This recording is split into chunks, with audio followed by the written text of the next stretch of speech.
Free Speech TV is supported by your contributions, and I strongly encourage you during the pledge drives, or even not during the pledge drives, to call Free Speech TV at 877-378-8669 and make a contribution, support Free Speech TV. But that said, our program, the Thom Hartmann Program, what you're watching right now, is sustained by commercial advertising, and we're on commercial stations around the country. We run ads, they pay us for that. And one of the ways that you can support our program is by going to thomhartmann.com, our website, and clicking on the advertisements on that page for our sponsors and buying their products, supporting their products, or letting them know that you care about their products and that you support our show. That's thomhartmann.com, and click on the advertising there to support our program. We really appreciate it. We really appreciate your supporting Free Speech TV by your ongoing, calling and supporting the fundraising drives, and we also would really appreciate if you go to thomhartmann.com. Welcome back to Free Speech TV and to our Fall Pledge Drive. It is the day before the last day.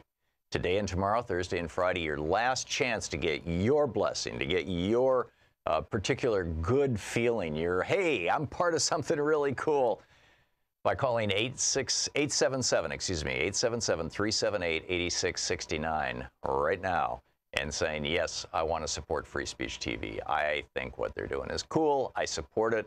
I think we need more of it. We want this network to thrive and to grow. Andrew in San Diego has made a $15,000 challenge match for today and tomorrow. Be cool if we could use it all up today. We might get close to our goals for the week. And thank you, Andrew. So whatever you give today will be doubled. If you give $10, Free Speech TV gets 20. If you give $50, Free Speech TV gets 100. If you give, $240 or $480, Free Speech TV gets 480 or 960. So great time to call, right? Double the impact of your gift. And let's, make use of Andrew's extraordinary gift too. I mean, this is so generous and so kind, and thank you, Andrew, for that. And so let's do it.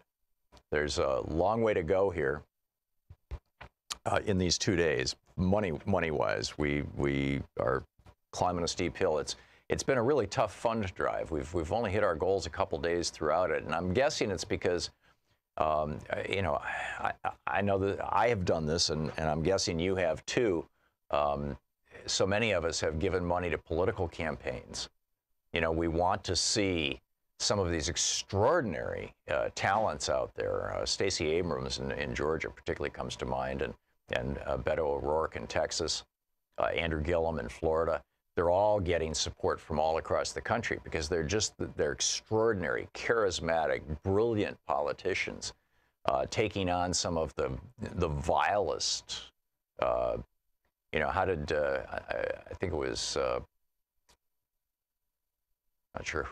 I'm not exactly certain who characterized Ted Cruz as a reptile covered in Vaseline, but I saw the headline yesterday. I was like, whoa, that's a good one. It was somebody on MSNBC. But the point is that we have some great candidates, and a lot of us have been giving money to those candidates. But, after the election, we still need progressive television. We still need a progressive channel. We need a place where people's voices are heard. We need a town square, a forum that people can call into and express their opinions, that you can call into and share your thoughts with. And that doesn't exist on the big networks. That doesn't, and to the extent that it even exists in radio in the United States, it largely exists only in right-wing talk radio. And so obviously the conversations are very different than the conversations that about 70% of America would like to have. Isn't that weird? 70% of America holds what would be considered far left or progressive views, strengthen Medicare, strengthen Social Security, national health care program, free college education, raise taxes on rich people, raise taxes on corporations, and use that money to rebuild our infrastructure in our country. 70% of America holds those values, and yet in the radio industry, it's probably about 1% of all the radio stations in America actually have programming that expresses those values, and 99% of the radio stations in America that carry talk programming are in opposition to those values. Isn't that mind-boggling? It speaks to the power that billionaires, including media moguls, have in this country. And that's why we need Free Speech TV. That's why we need your contribution now. And it will be doubled today because of Andrew's generous gift. With a $30 gift, you get the Free Speech TV mini kit, the sticker and the button.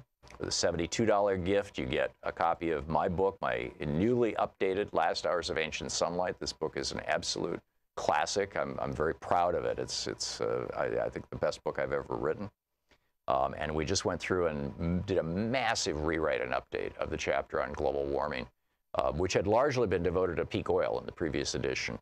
Because when I first wrote it in '92, and even in 2004, global warming was just kind of this thing we were learning about. Now we know about it, and it's scaring the bejesus out of us, and it's important to talk about. So anyhow, that's with a $72 gift. The book is also available with a $480 gift, which I'll get to in just a second. With a $120 gift, you get the Free Speech TV t-shirt made in the USA, plus the button and the sticker. With a $240 gift, you get the hoodie kit, which is the Free Speech TV hoodie, plus the bumper sticker and the button, or the sticker and the button. With a $360 gift, you get the Vote Our Future pack. That's the t-shirt and the hoodie and the sticker and the button. And with a $480 gift, you get all the above. You get my book, The Last Hours of Ancient Sunlight, brand new edition, autographed by the author, plus the sticker, the t-shirt, the hoodie, and the button. And with a $1,000 gift, come to Portland, Oregon, and hang out with us here in our humble studio and see how incredible it is that you can actually make television out of a simple little office suite. We're doing some really good stuff here. And you'll love to meet Sean and Nate and Shira, and we'll have a good time. So call now, 877-378-8669. Please help. Thank you. Want to connect with the show online? You can find the Thom Hartmann Program on Facebook, Twitter, and Instagram.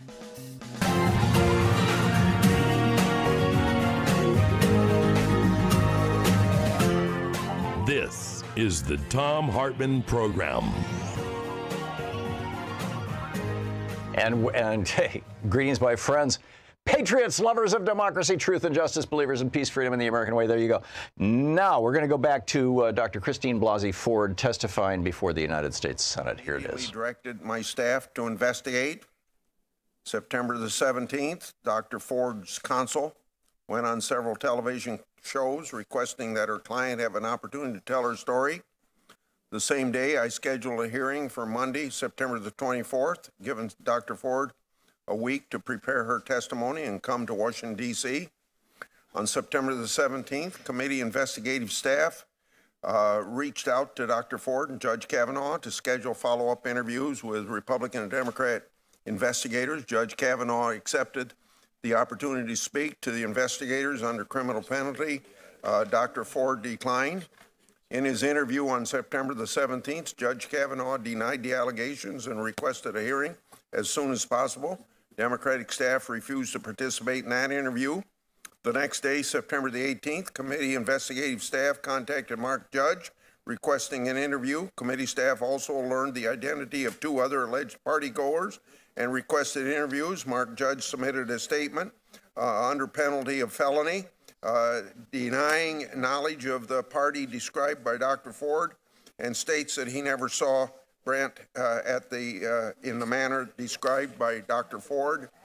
And I can go on and on about that, but we got to realize that what we have done in this case, all the time you go through a background investigation by the FBI, then it comes to us, and there's always some holes in it that we have to follow up on.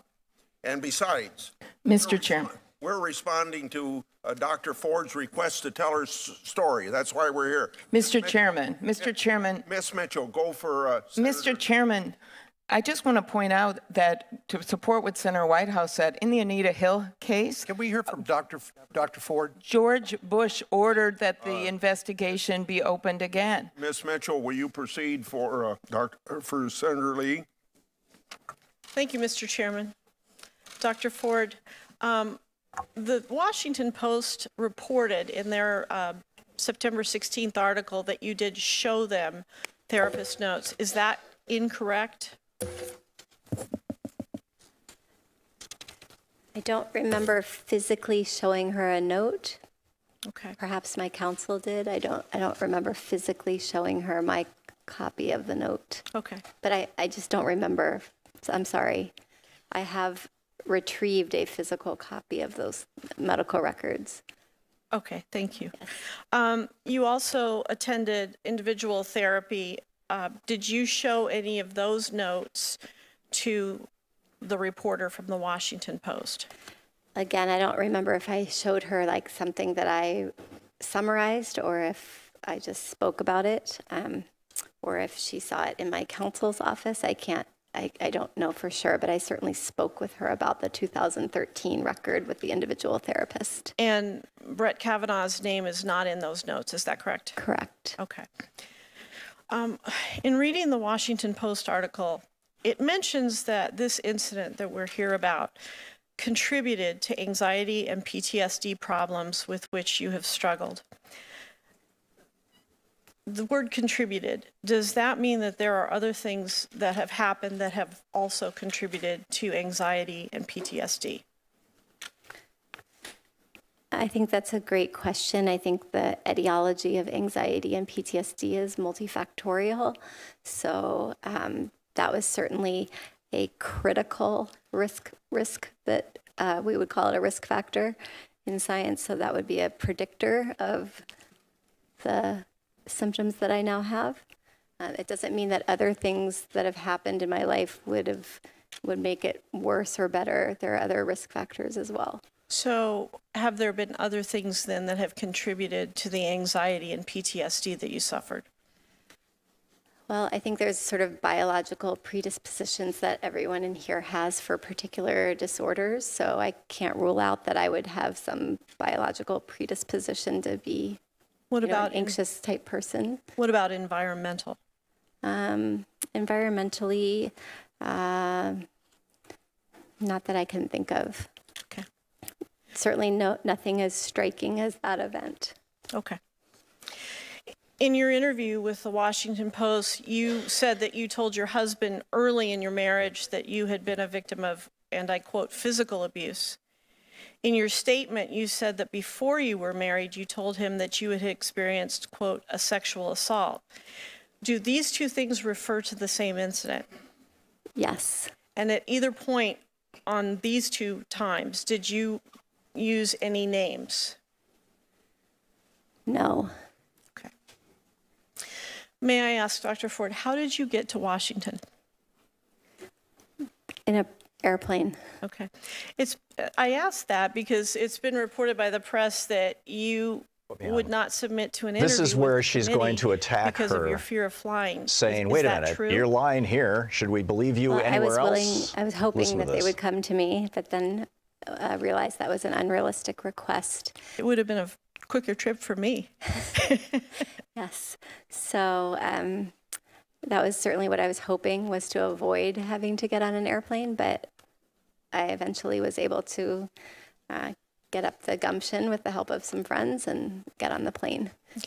When you were here in the mid-Atlantic area back in August, end of July, August, how did you get here?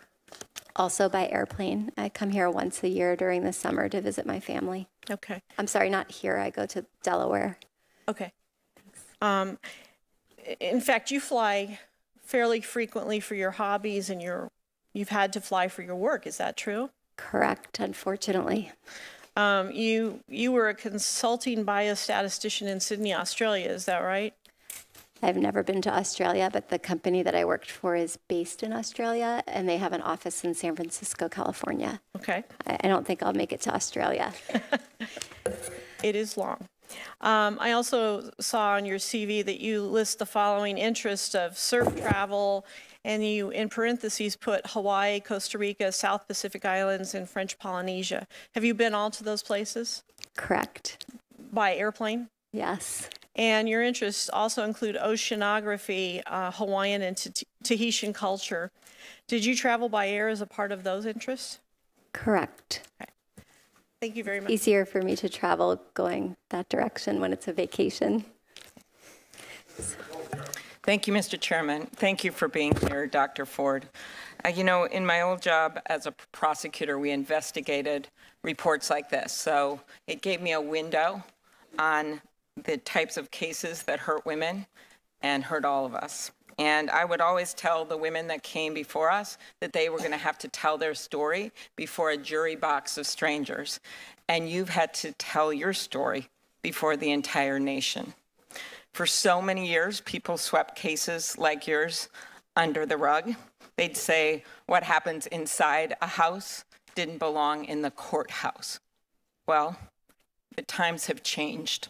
So I just want to thank you for coming forward today and for sharing your report with us.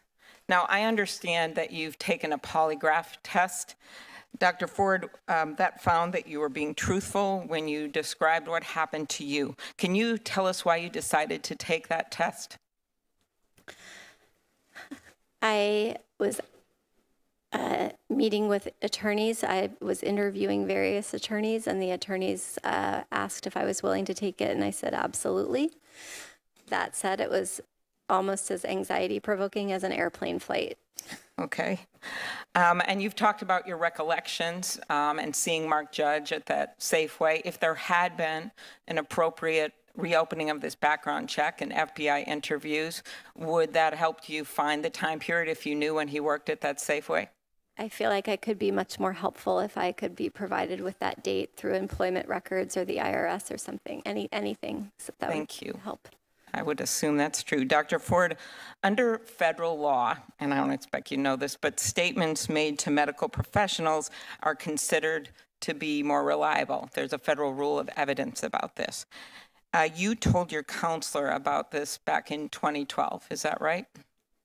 My therapist, my individual therapist, correct. Right. And I understand that your husband was also present when you spoke about this incident in front of a counselor, and he recalls you using Judge Kavanaugh's name. Is that right? Yes, I just have to slow down a minute because I might have been confusing. So there were two separate incidents where it's reflected in my medical record. I talked about it more than those two times, but therapists don't typically write down content as much as they write down process. They usually are tracking your symptoms and not your story and the facts. I just happen to have it in my record twice.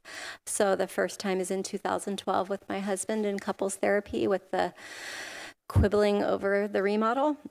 And then in 2013 with my individual therapist. So if someone had actually done an investigation, your husband would have been able to say that you named his name at that time. Correct. Okay. I know you've been concerned with your privacy throughout the process, and you first requested that your account be kept confidential. Can you briefly tell us why? Yes. So as I stated before, once I was unsuccessful in getting my information to you before the candidate was chosen, my original intent was to get the information when there was still a list of other candidates available. And once that was not successful, and I saw that persons were very supportive of the nominee, I tracked it all summer and realized that when I was calculating that risk-benefit ratio that it looked like I was going to just, suffer only for no reason. Okay.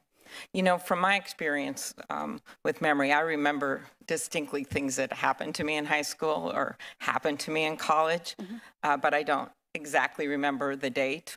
I don't exactly remember the time.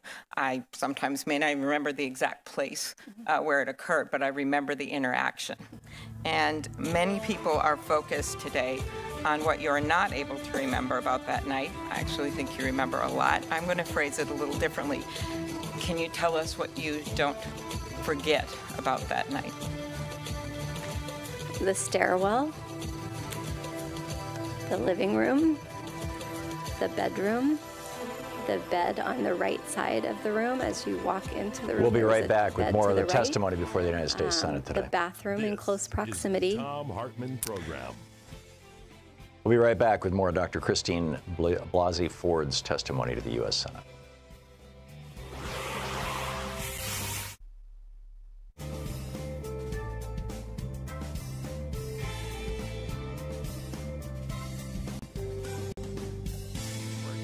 But it's not something that I'm saying that you stated wrongly, because you may not know the fact that when you said that you didn't think it was possible for us to go to California as a committee or our investigators to go to California to talk to you, we did in fact offer that to you, and we had the capability of doing it, and we would have done it anywhere or anytime. So thank you. And Mr. Chairman, could I put the polygraph results on the record, please? The polygraph results in the record. Without it. Is there any objection?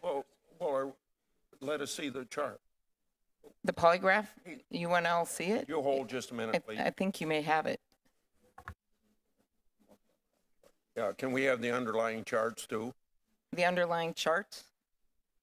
I have the polygraph results that I would just like to put in the record. I'll deal with the charts after that. Could I put the polygraph tests in the record? Mr. Chairman, we had proposed having the polygraph examiner testify, as you know. If that had happened, the full panoply of materials that he had supporting his examination would have been provided. You rejected that request, so what we did provide was the polygraph report, which is what the members of the committee currently have. And on September 26, Mr. Chairman, this was actually sent to your chief counsel, and I just want to share it with America so that they have this report as well.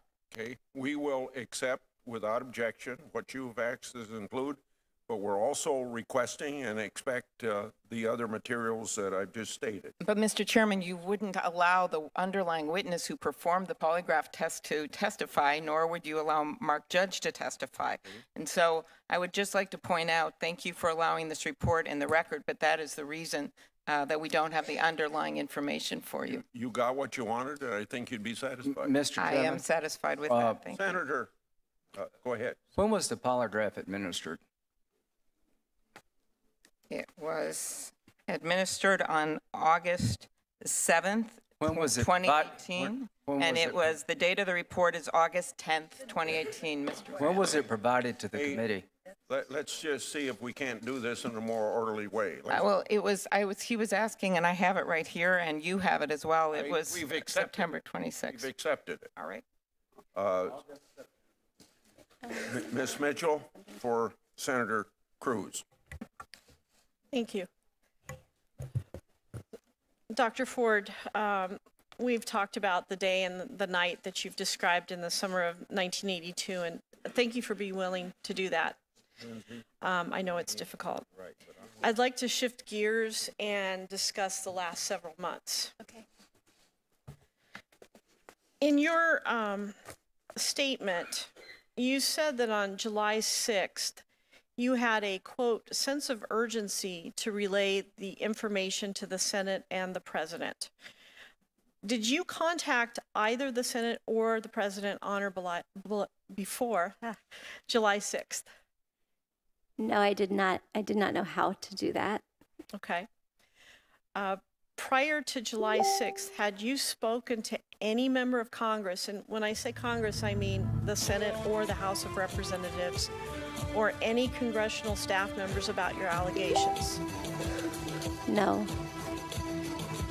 Why did you contact the Washington Post then on July 6th? So I was panicking because I knew the timeline was short for the decision, and people were giving me advice on the beach.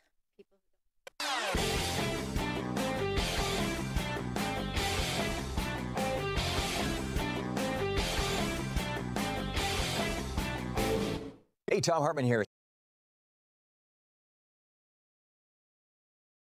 Free Speech TV is supported by your contributions, and I strongly encourage you during the pledge drives, or even not during the pledge drives, to call Free Speech TV at 877-378-8669 and make a contribution, support Free Speech TV. But that said, our program, the Thom Hartmann Program, what you're watching right now, is sustained by commercial advertising, and we're on commercial stations around the country. We run ads, they pay us for that. And one of the ways that you can support our program is by going to thomhartmann.com, our website, and clicking on the advertisements on that page for our sponsors and buying their products, supporting their products, or letting them know that you care about their products and that you support our show. That's thomhartmann.com, and click on the advertising there to support our program. We really appreciate it. We really appreciate your supporting Free Speech TV by your ongoing, calling and supporting the fundraising drives, and we also would really appreciate if you go to thomhartmann.com. Blasey Ford before the Senate Judiciary Committee. Third time, is that right? Second date, third time.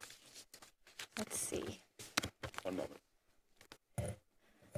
Correct. And you texted, been advised to contact senators or New York Times. This is the Republicans Haven't heard prosecutor back from asking the Washington question, is Post. Mrs. Mitchell. Who advised you to contact senators or the New York Times? Beach friends, coming up with ideas of how I could try to get to people because people weren't responding to me very quickly. So very quickly they responded to that text for what unknown reason. That once I sent that encrypted text, they responded very quickly. Did you contact the New York Times? No. Okay, why not? I wasn't interested in pursuing the media route particularly, so I felt like one was enough, the Washington Post, and I was nervous about doing that. My preference was to talk with my congressperson. The Washington Post texted back that someone would get you in touch with a reporter. Did you subsequently talk to a reporter with the Washington Post? Yes, under the encrypted app and off the record. Okay. Who was that reporter? Emma Brown. Okay. The person who ultimately wrote the story on September 16th? Correct. Okay. Did you talk to any member of Congress, and again, remember, Congress includes the Senate or the House of Representatives, or any congressional staff members about your allegations between July 10th and July 30th, which was the date of your letter to Senator Feinstein? Yes, I met with Congresswoman Eshu's staff, and I think that's July 18th, the Wednesday, and then on the Friday I met with the Congresswoman herself. Okay. When you met with her, did you meet with her alone, or did someone come with you? I was alone. She had a staff person. Okay. What did you talk about with Congresswoman Eshu and her staff on July 18th and the 20th? I described the night of the incident, and we spent time speaking about that. And I asked her what my options were in terms of going forward and how to get that information relayed forward. And also talked to her about fears of whether this was confidential information, and she discussed the constituent confidentiality principle. Thank you. Thank you, Chairman Grassley. I'd like to ask unanimous consent to submit for the record 5 articles, including one titled Why Sexual Assault. We're listening to Dr. Christine Blasey Ford testify to the Senate Judiciary Committee. We'll be back, and we will continue with this in just a few minutes. You're listening to the Thom Hartmann Program. Call 202-808-9925. And then after the testimony, we'll be talking with you about what this all means, and we're going to hear from Senator Jeff Merkley a little later on in the program.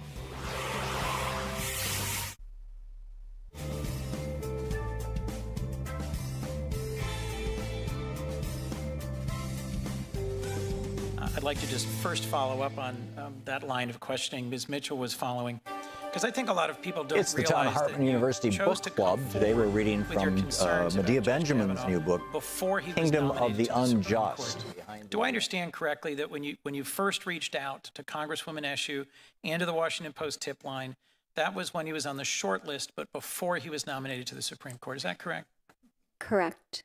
And if I understood your testimony earlier, it's that you were motivated by a sense of civic duty and frankly, a hope that some other highly qualified nominee might be picked, not out of a motivation at a late stage to have an impact on the final decision.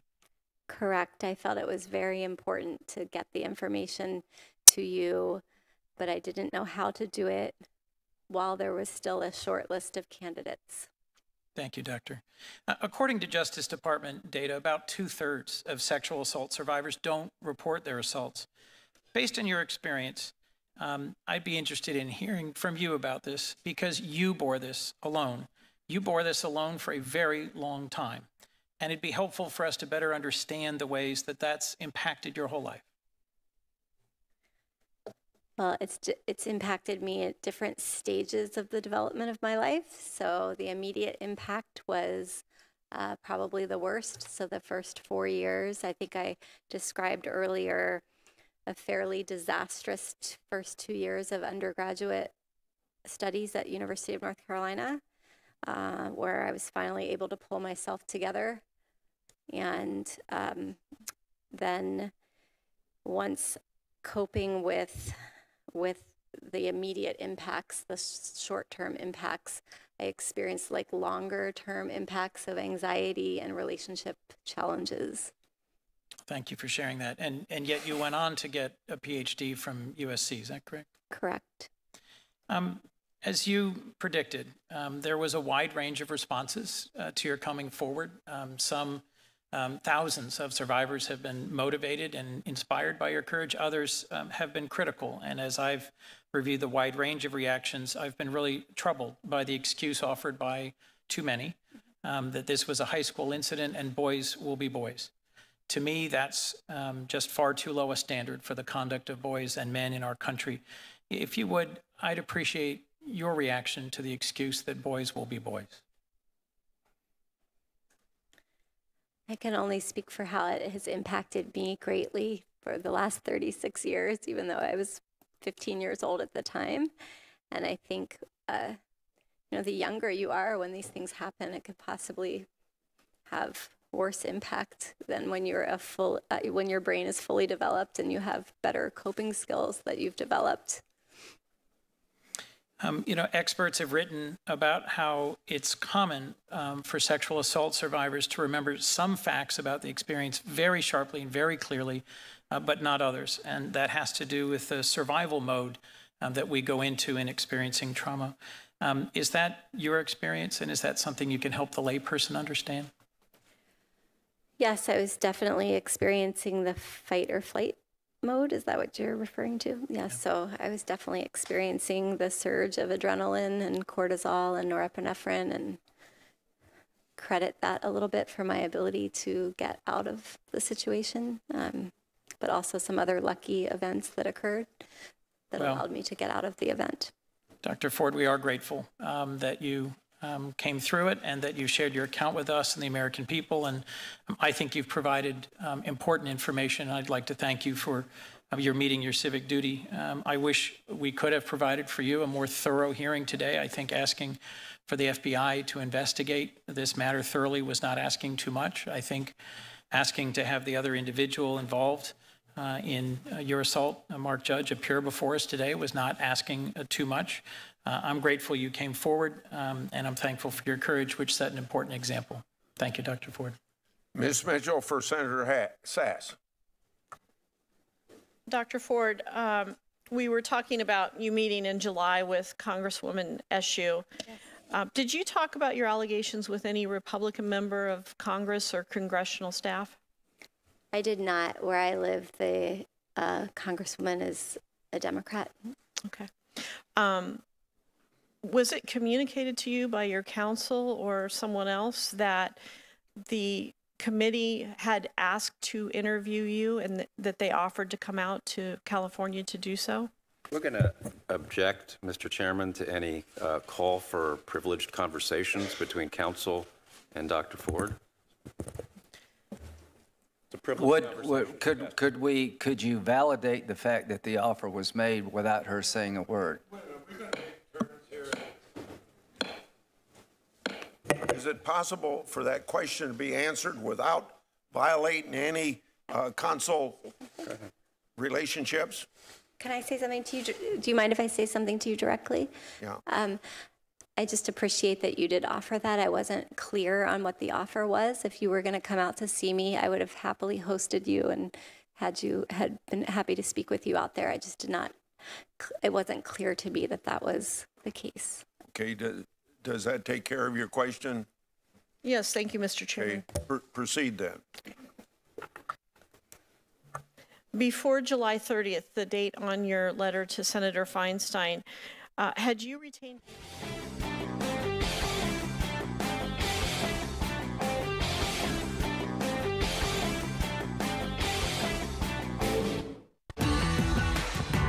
We're continuing with Dr. Christine Blasey Ford's testimony before the Senate Judiciary Committee. Here it is. You asked Senator Feinstein to maintain confidentiality, quote, until... This is the prosecutor, Mrs. Mitchell, or Ms. Mitchell. I'm just trying to look for it. Which one? I think it's Okay. So stop the clock, will you? It's in there someplace. No. Here it is. Oh, I found it. Sorry. Okay. You asked Senator Feinstein to maintain confidentiality until we have had further opportunity to speak, and then said you were available to speak further, vacationing in the Mid-Atlantic until August 7th. Is that correct?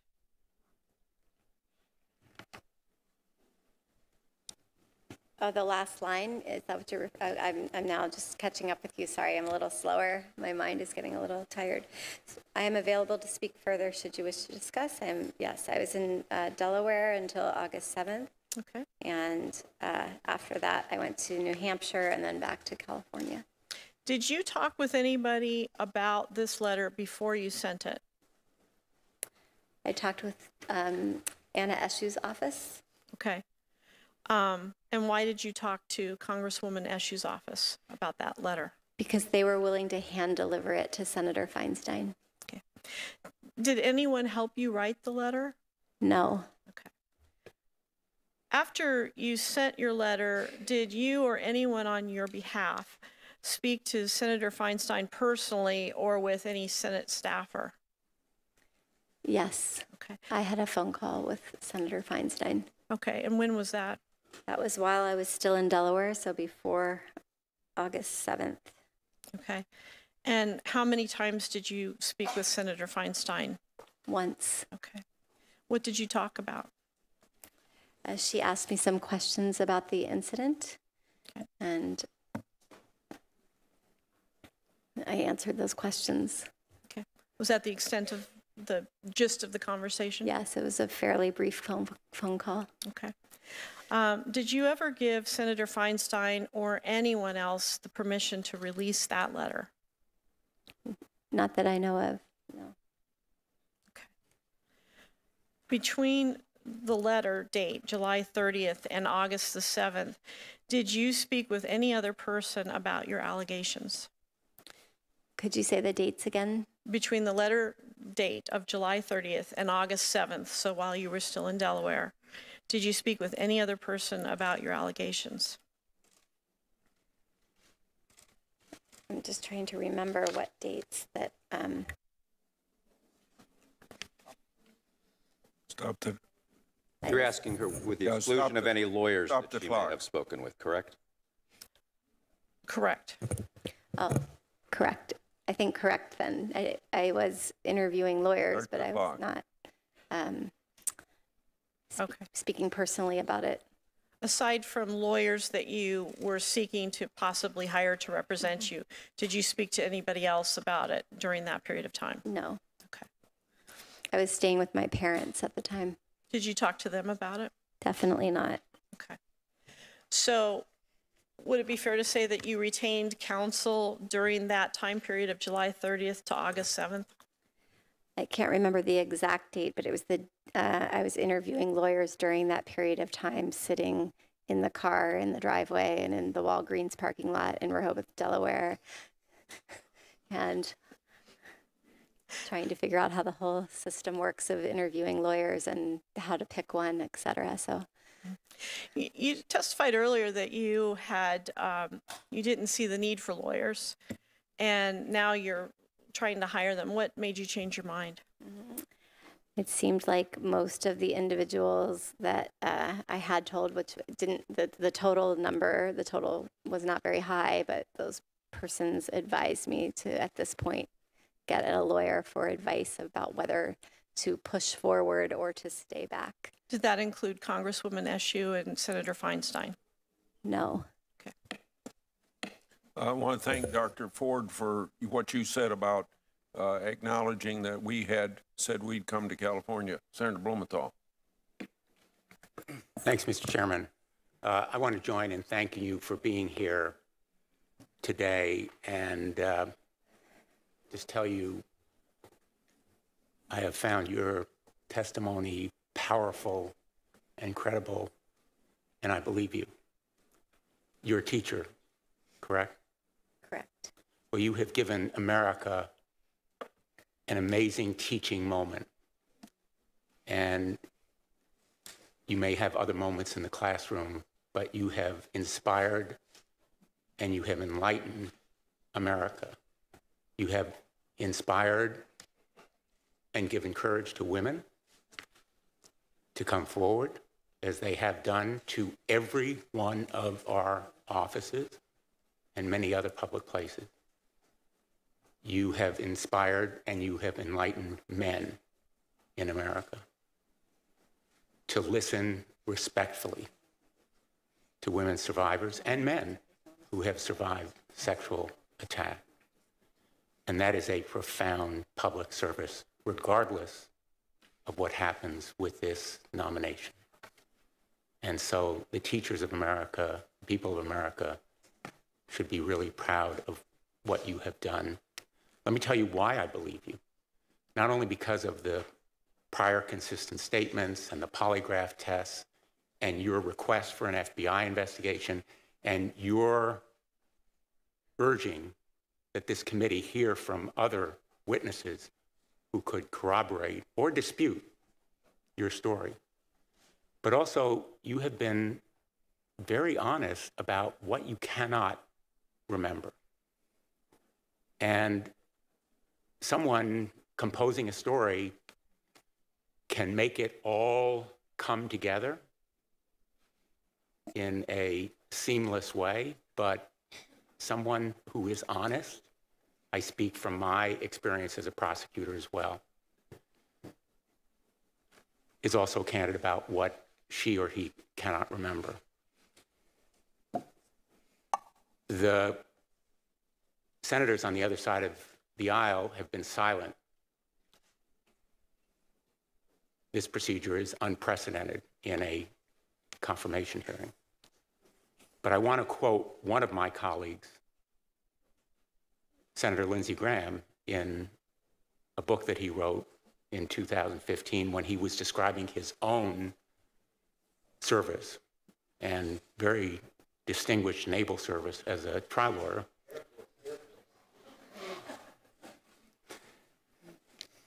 I'm not under oath. He said, quote, of his prosecutions of rape cases, I learned how much unexpected courage from a deep and hidden place it takes for a rape victim or sexually abused child to testify against their assailants. I learned how much courage from a deep and hidden place it takes for a rape victim or sexually abused child to testify against their assailants. If we agree on nothing else today, I hope on a bipartisan basis, we can agree on how much courage it has taken for you to come forward. And I think you have earned America's gratitude. Now, there's been some talk about your requesting an FBI investigation, and you mentioned a point just a few minutes ago that you could better estimate the time that you ran into Mark Judge if you knew the time that he was working at that supermarket. That's a fact that could be uncovered by an FBI investigation that would help further elucidate your account. Would you like Mark Judge to be interviewed in connection with the background investigation and the serious, credible allegations that you've made?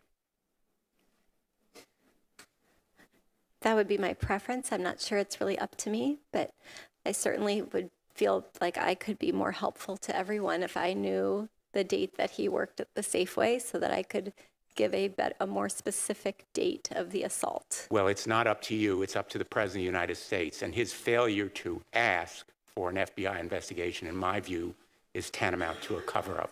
Thank you, Mr. Chairman. Senator Flake, Ms. Mitchell for Senator Flake. We're going to hit a break here. We'll be right back with more of Dr. Christine Blasey Ford's testimony before the Senate Judiciary Committee. The woman interrogating her is Ms. Mitchell, a veteran prosecutor from Arizona's Maricopa County Attorney's Office. And then, of course, on the Democratic side, the actual senators are asking the questions. We'll be back. You're listening to Thom Hartmann. Visit thomhartmann.com for audio and video archives. And we'll continue to play this out until the lunch break, which should be coming shortly. Stick around.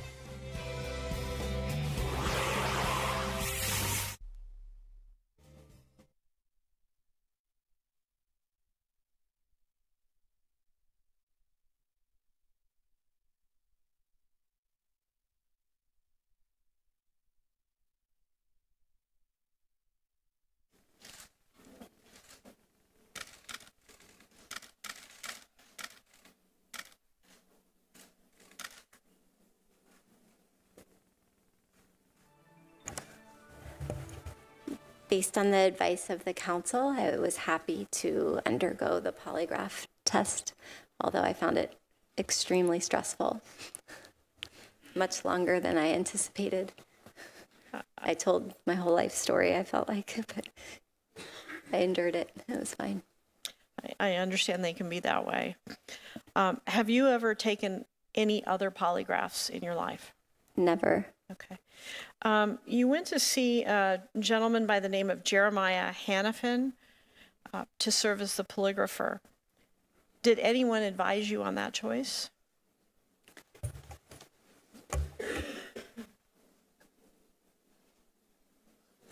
Yes, I believe his name was Jerry. Jerry Hannafin. Yeah. Okay. Did anyone advise you on that choice? I don't understand the. Yeah, I didn't choose him myself. He was the person that came to do the polygraph test. Okay. He actually conducted the polygraph not in his office in Virginia, but actually at the hotel next to Baltimore Washington Airport. Is that right? Correct. Why was that location chosen for the polygraph? I had left my grandmother's funeral at Fort Lincoln Cemetery that day and was on tight schedule to get a plane to Manchester, New Hampshire. So he was willing to come to me, which was appreciated. So he administered a polygraph on the day that you attended your grandmother's funeral? Yeah, correct. Okay. Or it might have been the next day. I spent the night in the hotel, so I don't remember the exact day. Have you ever had discussions with anyone besides your attorneys on how to take a polygraph? Never. And I don't just mean countermeasures, but I mean just any sort of tips or anything like that. No, I was scared of the test itself, but was comfortable that I could tell the information and the test would reveal whatever it was going to reveal. I didn't expect it to be as long as it was going to be, so it was a little bit stressful. Have you ever given tips or advice to somebody who is looking to take a polygraph test? Never. Okay. Did you pay for the polygraph yourself? I don't think so. Okay. Do you know who did pay for the polygraph? Not yet, no.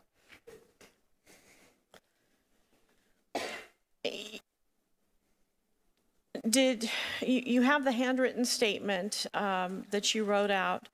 Did anyone assist you in writing that statement? No, but you can tell how anxious I was by the terrible handwriting.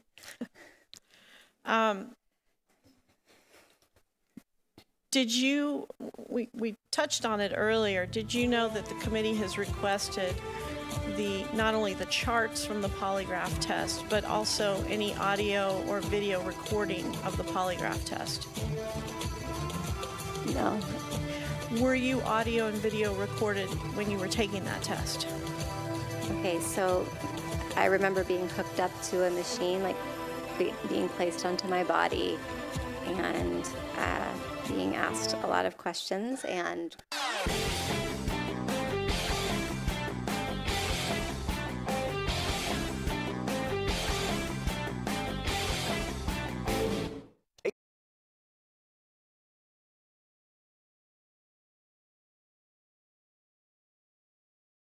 Free Speech TV is supported by your contributions, and I strongly encourage you during the pledge drives, or even not during the pledge drives, to call Free Speech TV at 877-378-8669 and make a contribution, support Free Speech TV. But that said, our program, the Thom Hartmann Program, what you're watching right now, is sustained by commercial advertising, and we're on commercial stations around the country. We run ads, they pay us for that.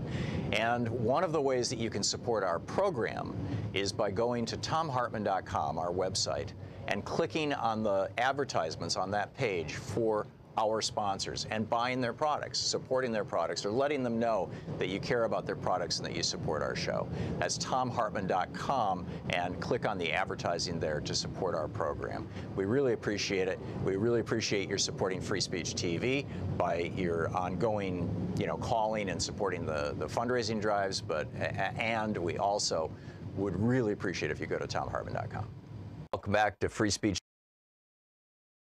Welcome back. The hearing has wrapped up. We were running a little bit behind when we were playing it because of the latency of the internet. We were getting our feed, but it has wrapped up. The prosecutor, who is a registered Republican out of Maricopa County, hired by the Republicans, presumably to make Dr. Ford look bad and make Brett Kavanaugh look good. But we'll find out when she questions Brett Kavanaugh. Is she going to be even-handed or what?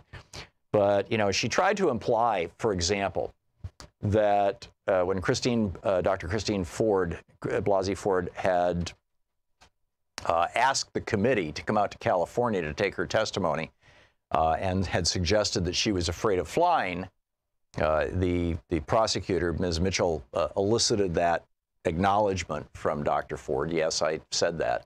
And then she said, but haven't you been to Tahiti? Haven't you been to Australia? Or not Australia. She said she hadn't been there.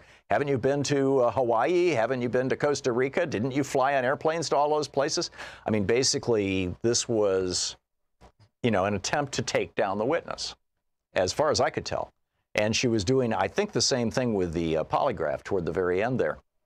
And so, you know, the question, and we'll pick up your phone calls here. I see we at 202-808-9925. I'm wondering what you saw or what you thought about this too. So feel free to call in now, and we can talk about it. Yeah, I got to tell you, the whole thing about flying, and I'm guessing probably most people feel this way. I mean, you know, I fly a fair amount, and I'm afraid of flying, and I'll put that right out there. I'm a licensed pilot. I got my pilot's license when I was 20 years old. I have flown little airplanes all by myself. I mean, with Louise and I, literally from Lansing, Michigan to Los Angeles to Phoenix to, I mean, you know, we flew all over the place. And I almost killed us twice. And, you know, which is one of the things that scares me. And I've been in a couple of plane, you know, big commercial plane situations. Now, they don't pretty much do this and haven't in the last 15 years or so. They don't take off and land in thunderstorms anymore, but they used to all the time, which is why airplanes used to fall out of the sky all the time. And I hated it. I was on an Eastern Airlines flight out of LaGuardia one time that we were climbing out. We were probably around 5,000–6,000 feet when the plane got hit by lightning. And the engines all went, and the lights all went out, and you know, the woman across the aisle from me reached across and grabbed my arm and screamed. I mean, it was nuts. I was on a Philippine Air flight going into the Philippines, into Manila, through Hurricane Typhoon Stephen. And literally, the compartments above us fell open. This luggage was falling on us. The plane was, I mean, it was just nuts. But I still get on airplanes, right? I don't like it. I always have a drink, sometimes two, before I get on a plane, and I sit and I listen to music with noise-canceling headphones to try to pretend I'm not on the plane. But I do it, and, you know, it just seemed like a cheap shot to me. So, anyhow, Rita, I don't have a city for you, Rita. Where are you calling from? Fairfield, Iowa. Hey, Rita, what's on your mind? Yeah, I just had a thought about the fear of flying. I had a fear of flying for a long time, and I did a lot of work on it. And my fear of flying came from being afraid to be in closed places that I couldn't get out of. And that would relate to her experience of being locked in a room and being terrified for her life or her well-being and not being able to get out. Yeah, that absolutely. was where my fear of flying came from. And that's all I have to say. Okay. Thanks, Rita. Yeah, mine is just, it's, you know, is a control issue. I'll acknowledge that right up front, that, you know, like so many other people, I'm a control freak. I want to be in control of my world and my environment, and particularly knowing everything that can go wrong in an airplane, because that gets just beaten into you in flight school. But, you know, but back to Christine Blasey Ford, I thought that, you know, when this prosecutor basically, you know, went after her, that, you know, based on this, that it was just a cheap shot. I think it's going to hurt rather than help, but we'll see. Ron in Albuquerque, New Mexico. Hey, Ron, thanks for listening to 1350 AM. What's up? I was just telling your screener there that as a 7-year-old child, I was sexually assaulted. And of course, I'm a man, by one of my relatives, and I never, ever, ever forgot it. I never told anybody about it because I was afraid, because it was a relative. And that person passed away about 10 years ago, but it tormented me for a long time. You never forget the moment that happens, and believe me, you never want to relive it again. From that point forward, anything I did with that relative, I always made sure that my other brother or somebody was with me. There was none of that me and him by myself with them. Yeah, and it was tormenting. It tormented me, and I still think about it. And I'm just saying, you don't know until you've experienced something like that what you got to go through and what you did. Because people that it's just like I was an investigator. It caused me to be a criminal defense investigator because I know that people have things happen to them that aren't right, and this thing isn't always wrong, no matter whether it's a relative or not. And a lot of times it's more apt to be with children like that, somebody that knows them, has motive and opportunity. It could be a relative, it could be a babysitter, it could be anything. But what I'm trying to say, it doesn't change the fact that it will, and it did for me for a long time. It caused me not to be able to get close to other people, especially men, because of that. And of course, it did affect me with my relationship with my wife as well. That's very important. You know, the numbers, the official numbers are 1 in 6 men, 1 in 3 women. I think the actual numbers are probably much higher than that. And of course, assaults are much more likely to come from people that we know or who are close to us. Ron, thanks for sharing your story. I know that that's not an easy thing to do. I'm sorry, I was going to put Betty on here, but we just have 15 seconds until we're going to hit a break. Betty, that would not be fair to you. If you can hang on, we'll pick you up after. I believe Dr. Justin Frank, the guy who wrote Bush on the Couch and Obama on the Couch, he's a psychiatrist in private practice and also professor in the Washington, D.C. area. In fact, he came into the studio when we were in the D.C. studio to talk about President Trump, a phrase that very rarely comes off my lips. My apologies. About Donald Trump. And he laid it all out, and his book just came out. So we're going to be talking with Dr. Justin Frank at the top of the hour, and then we'll pick up your calls and your thoughts on what we saw this morning. I'm really curious if you think that this is coming across a fair process and how it's all going to play out in your mind. You're listening to Thom Hartmann.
Free Speech TV is supported by your contributions, and I strongly encourage you during the pledge drives, or even not during the pledge drives, to call Free Speech TV at 877-378-8669 and make a contribution, support Free Speech TV. But that said, our program, the Thom Hartmann Program, what you're watching right now, is sustained by commercial advertising, and we're on commercial stations around the country. We run ads, they pay us for that. And one of the ways that you can support our program is by going to thomhartmann.com, our website, and clicking on the advertisements on that page for our sponsors and buying their products, supporting their products, or letting them know that you care about their products and that you support our show. That's thomhartmann.com, and click on the advertising there to support our program. We really appreciate it. We really appreciate your supporting Free Speech TV by your ongoing, calling and supporting the fundraising drives, and we also would really appreciate if you go to thomhartmann.com. Welcome back to Free Speech TV and to our Fall Pledge Drive. It is the day before the last day. Today and tomorrow, Thursday and Friday, your last chance to get your blessing, to get your particular good feeling, hey, I'm part of something really cool, by calling 877-378-8669 right now.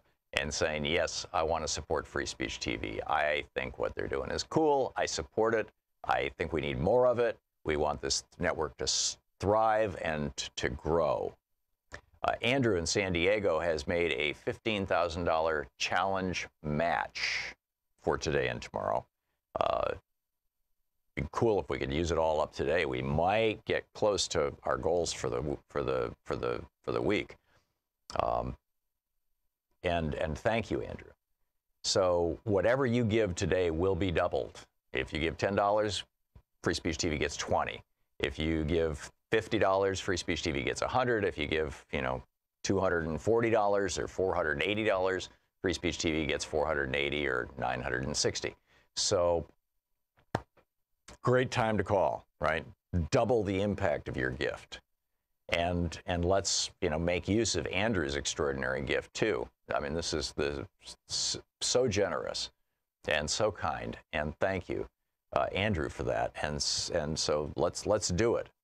There's a long way to go here in these 2 days, money-wise. We are climbing a steep hill.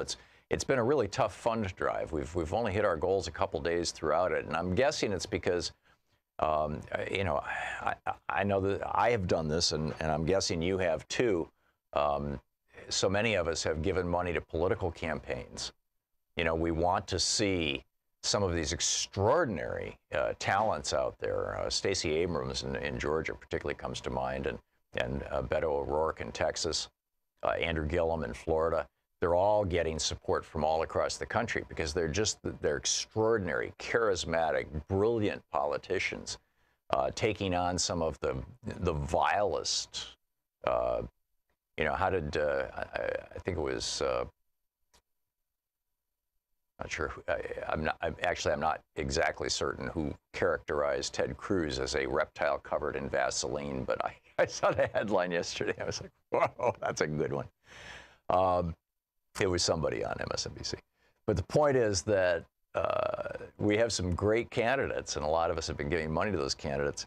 But, after the election, we still need progressive television. We still need a progressive channel. We need a place where people's voices are heard. We need a town square, a forum that people can call into and express their opinions, that you can call into and share your thoughts with.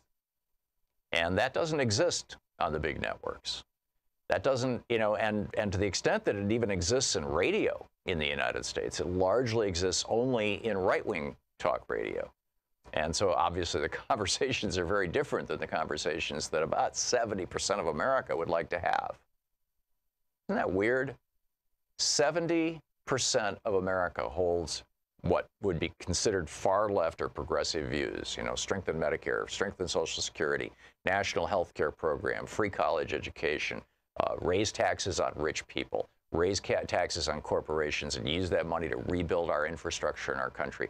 70% of America holds those values, and yet in the radio industry, it's probably about 1% of all the radio stations in America actually have programming that expresses those values, and 99% of the radio stations in America that carry talk programming are in opposition to those values. Isn't that mind-boggling?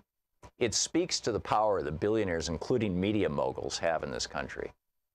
And that's why we need Free Speech TV. That's why we need your contribution now. And it will be doubled today because of Andrew's generous gift. With a $30 gift, you get the Free Speech TV mini kit, the sticker and the button. With a $72 gift, you get a copy of my book, my newly updated Last Hours of Ancient Sunlight. This book is an absolute classic. I'm very proud of it. I think the best book I've ever written. And we just went through and did a massive rewrite and update of the chapter on global warming, which had largely been devoted to peak oil in the previous edition. Because when I first wrote it in '92, and even in 2004, global warming was just kind of this thing we were learning about. Now we know about it, and it's scaring the bejesus out of us, and it's important to talk about. So anyhow, that's with a $72 gift. The book is also available with a $480 gift, which I'll get to in just a second. With a $120 gift, you get the Free Speech TV t-shirt made in the USA, plus the button and the sticker. With a $240 gift, you get the hoodie kit, which is the Free Speech TV hoodie, plus the bumper sticker and the button, or the sticker and the button.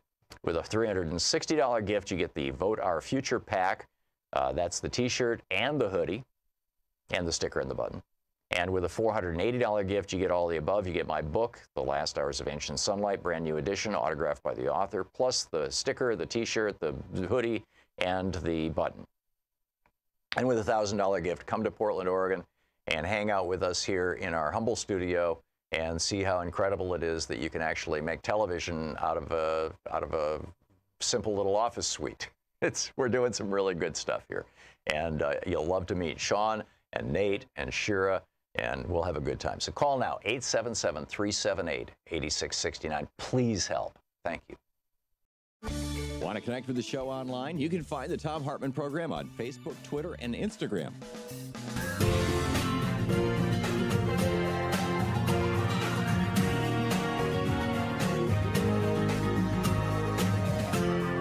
This is the Thom Hartmann Program.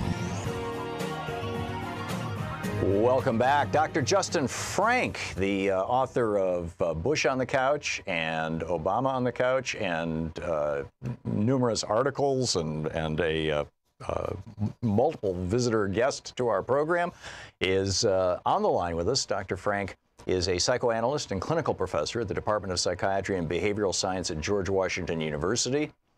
Bush on the Couch, as I said, Obama on the Couch, his previous books. ObamaOnTheCouch.com is the website, still using that URL. You can tweet him at JustinFrankMD. Dr. Frank, welcome back to the program. Thank you. Hi, Tom. Nice Hi. to talk to you. It's great having you with us. Trump on the Couch, Inside the Mind of the President. Before we get into your book, I'm curious if you were watching the hearings this morning where Dr. Blasey Ford was testifying before the Senate Judiciary Committee. No, I missed them all. Oh, okay. You know, I would have loved to have gotten your thoughts on it, but you know, perhaps another time. I could make something up, but it would that wouldn't work. So, Donald Trump, what you know, where do you start when you're trying to psychoanalyze somebody who I assume you haven't met? Right. Well, one of the things that I remember from our last conversation, which I think was between the time he was elected and the time he took office. Yes. As I recall. Yeah, towards the very end of 2016, I remember saying to you something that has turned out to be quite true, which is that he is the kind of person who will parentify the rest of us and make us have to take care of him rather than him as president take care of us, which is what all other presidents either try to do or, you know, make an effort to do. And that is that he externalizes responsibility, and this way he allows himself to be free, to be the baby, to do whatever he wants. And we're the ones who have to pick up after him, manage him, make sure he doesn't blow us up, all of those things. Is that a unique psychopathology, lack of a developmental step or whatever? I mean, how rare is that kind of thing? And is it associated with his narcissism or are they, you know, separate comorbidities? Well, they're comorbidities. I think that what's happened is that he is a person who functions the way unconsciously, he's not this kind of person literally, but unconsciously he's very much like a drug addict who needs to have his fix in order to manage anxiety. He's got so much anxiety that he doesn't know how to manage it. So what he's done growing up is he externalizes his anxiety by, you know, hitting other people. As a kid, he was in detention every day. By, you know, converting any kind of impulse or any kind of feeling into an impulse that he acts on, like with his tweets or with his sense of outrage. So what happens is, by doing that, which is what addicts do, and that's why they need a fix, he gets us to be anxious instead of him. Now, the fix he needs is his rallies.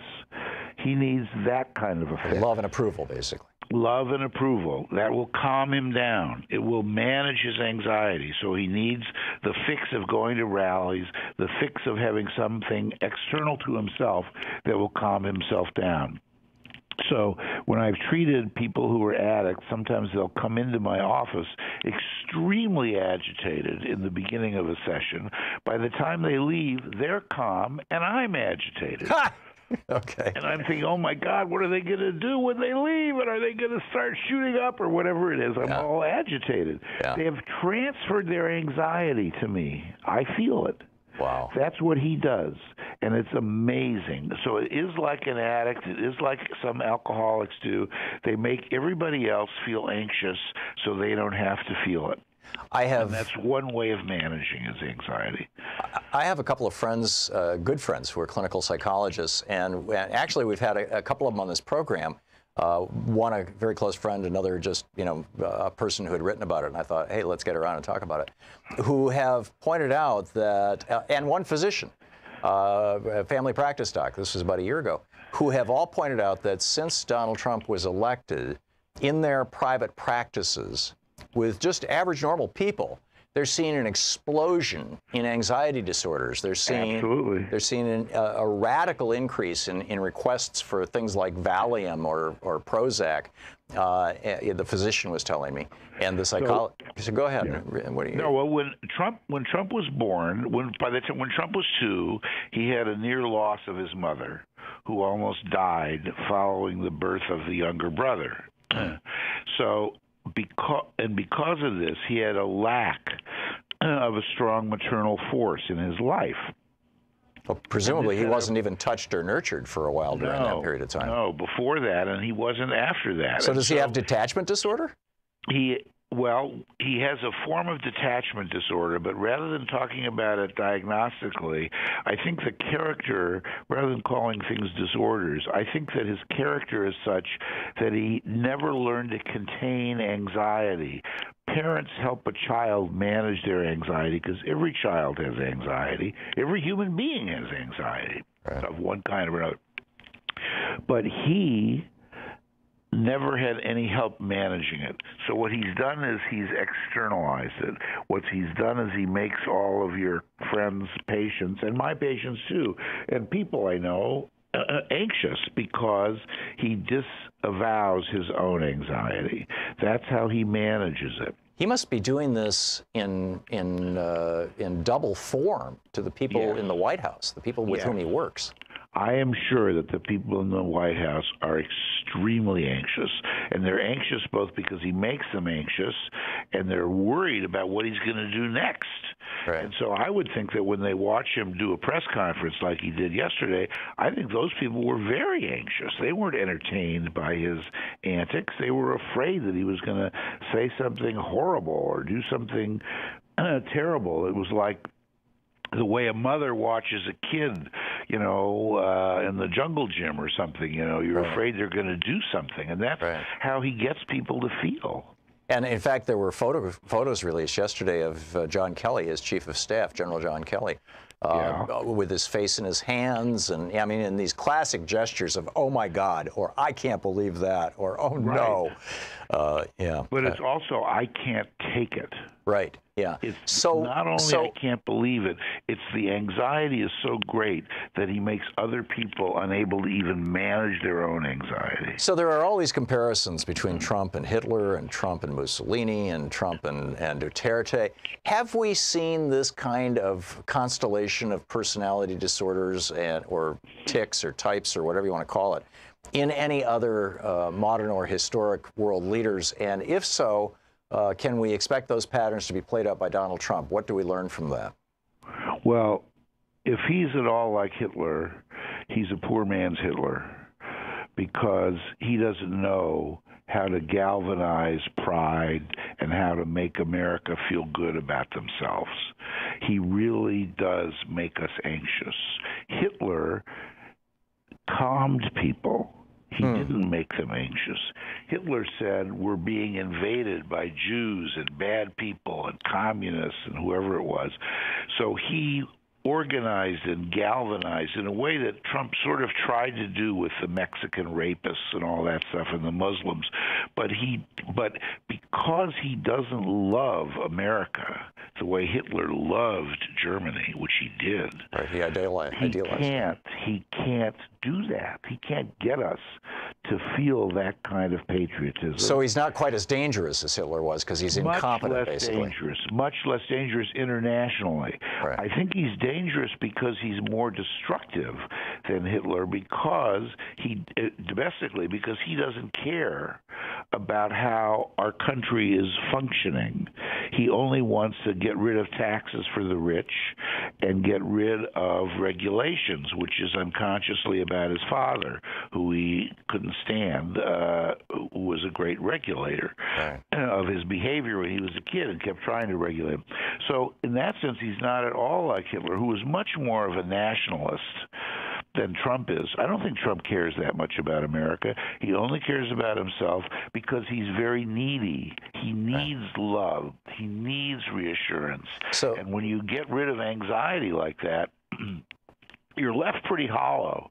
You have to be able to hold your anxiety and manage it and make sense of it. And instead, he just gets rid of it. Yeah, it's one of the keys of adulthood. Dr. Frank, we only have 2 minutes until we're going to hit a hard break that I can't stop. In those 2 minutes, how should America respond to Trump, A, and how should we all be responding to the anxiety that he produces in us? First thing we can do is to recognize that he can't change. So we have to stop complaining about him. We have to stop whining about him. We have to put that aside. This is who he is. He is our president, and we're stuck with him. And people need to accept that. It's like facing reality, which is something that Trump has never done. But we have to do it. Got it. Once we face reality, then we can start to think, because we're going to get rid of hope that he can change. We have to look inside. So that's what's happening in the electorate right now, where women, minorities, all kinds of people are running for office because they realize that our system is not going to help us. He is who he is, and there's no way around it. Once you accept that, you can take action. I think that's the most important single lesson of this presidency, because he is a living version of road rage.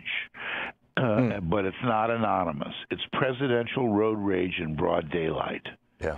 And I think when that's writ large, we have got to accept that that's who is our leader, and we have to face it and not keep hoping that something is and this and that. We can try to control him if we can, but General Kelly can't. I mean, nobody can. So I think we need to have as many safety things as possible and vote anybody who is an enabler of his out of office, and that includes the entire, I'm sorry to say, Republican Party. Yeah, amen. It's like Bernie Sanders always used to say, despair is not an option. Get active. And it sounds like that's your prescription. He's making us do it. He's making us do it. Yeah. If we really face it. Amen. The book, Trump on the Couch, Inside the Mind of the President, Dr. Justin A. Frank, M.D., author of Bush on the Couch. Dr. Frank, thanks so much. It's always great talking with you. Thank you. I enjoy it always, too. Thank you. I learned so much. We will be right back. This is the Thom Hartmann Program. It's 18 minutes past the hour. We'll be back with my thoughts and your thoughts, and pick up your calls on what you thought you saw this morning or heard this morning in the hearings.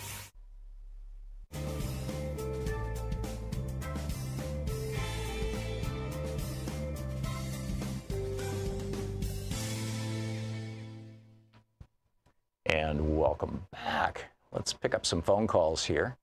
Linwood in Charlottesville, Virginia, watching us on YouTube. Hey, Linwood, what's up? Hey, Tom. Long time no hear. Thank you. Good afternoon, by the way. What I saw this morning should make any American sick to their stomach with the representative government and the leaders that they elect. What I saw this morning is the Republican Party trying to hide behind not being sexist, but at the same time practicing subconscious sexism toward the woman that they hired to answer all the questions for all the representatives. How so? Well, the way they were sort of like, and all of it was subconsciously, so you wouldn't have picked up on it if you didn't have your third eye open. You would have noticed it, that she was only there to cover for mostly a bunch of white men who themselves are, I think they have these attitudes themselves. And that's why that people, mostly white people, vote for them, because many white people buy into this narrative. I think they actually like this sort of stuff. I mean, you have Trump voters, most of whom are white, who have said, oh, this is okay. There's nothing really wrong with this. And it's telling me what this nation really is. Yeah. So Linwood, to understand what you're saying, tell me if I've got this right. If Dr. Ford had been let's say a black man, okay, let's strip gender out of this altogether, but a minority had been a black man, and if the white Republican senators had then hired a person to interrogate him who was also a black man, then by replacing gender with race, it becomes more obvious. Is that what you're saying? Yes, I already know where you're going with it, because to the African American perspective, they're going to accuse the Republican Party of already playing the role of tokenism. Right. They're using a token black as a way to kind of shield them from racism, the same way they did under the President Obama. This is the same playbook they've played. And the fact that not one, I don't care what nationality the woman is, not one woman has ever served on the Republican side on the Judiciary Committee, reeks with guilt. It says it all right there in front of you. Yeah. You don't need you don't need to convince me. They say exactly how they feel about women, about people of color in this country. You stay in your place, nigger. You stay in your place, bitch. You stay in your place. Yeah. We white men run everything, and we even run you. Yep. So had this been racialized rather than genderized, this really kind of shows how far behind we all are when it comes to gender equality versus, or at least the ideal of gender equality versus the ideal of racial equality. Because had they been interrogating a black man and hired a black man to do it, everybody would have said, oh, a token, kind of situation here. But when they hire a woman to interrogate a woman, people are going, oh, well, yeah, that sounds reasonable. It's tokenism. It is tokenism. It's straight up tokenism. And the fact that Mr. Grassley treated Miss Mitchell as like talking over her when she wanted to ask a question, it was like as if, hey, we hired you to be a hired hand. Do your job and shut up. Yeah, it was disrespectful. I get it. Disrespectful. Yeah. Linwood, thank you. Thank you for enlightening me. It's 22 minutes past the hour.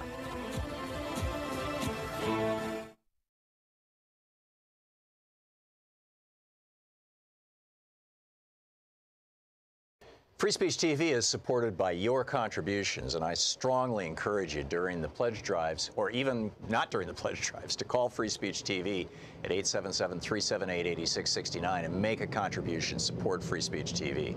But that said, our program, the Thom Hartmann Program, what you're watching right now, is sustained by commercial advertising, and we're on commercial stations around the country. We run ads. They pay us for that.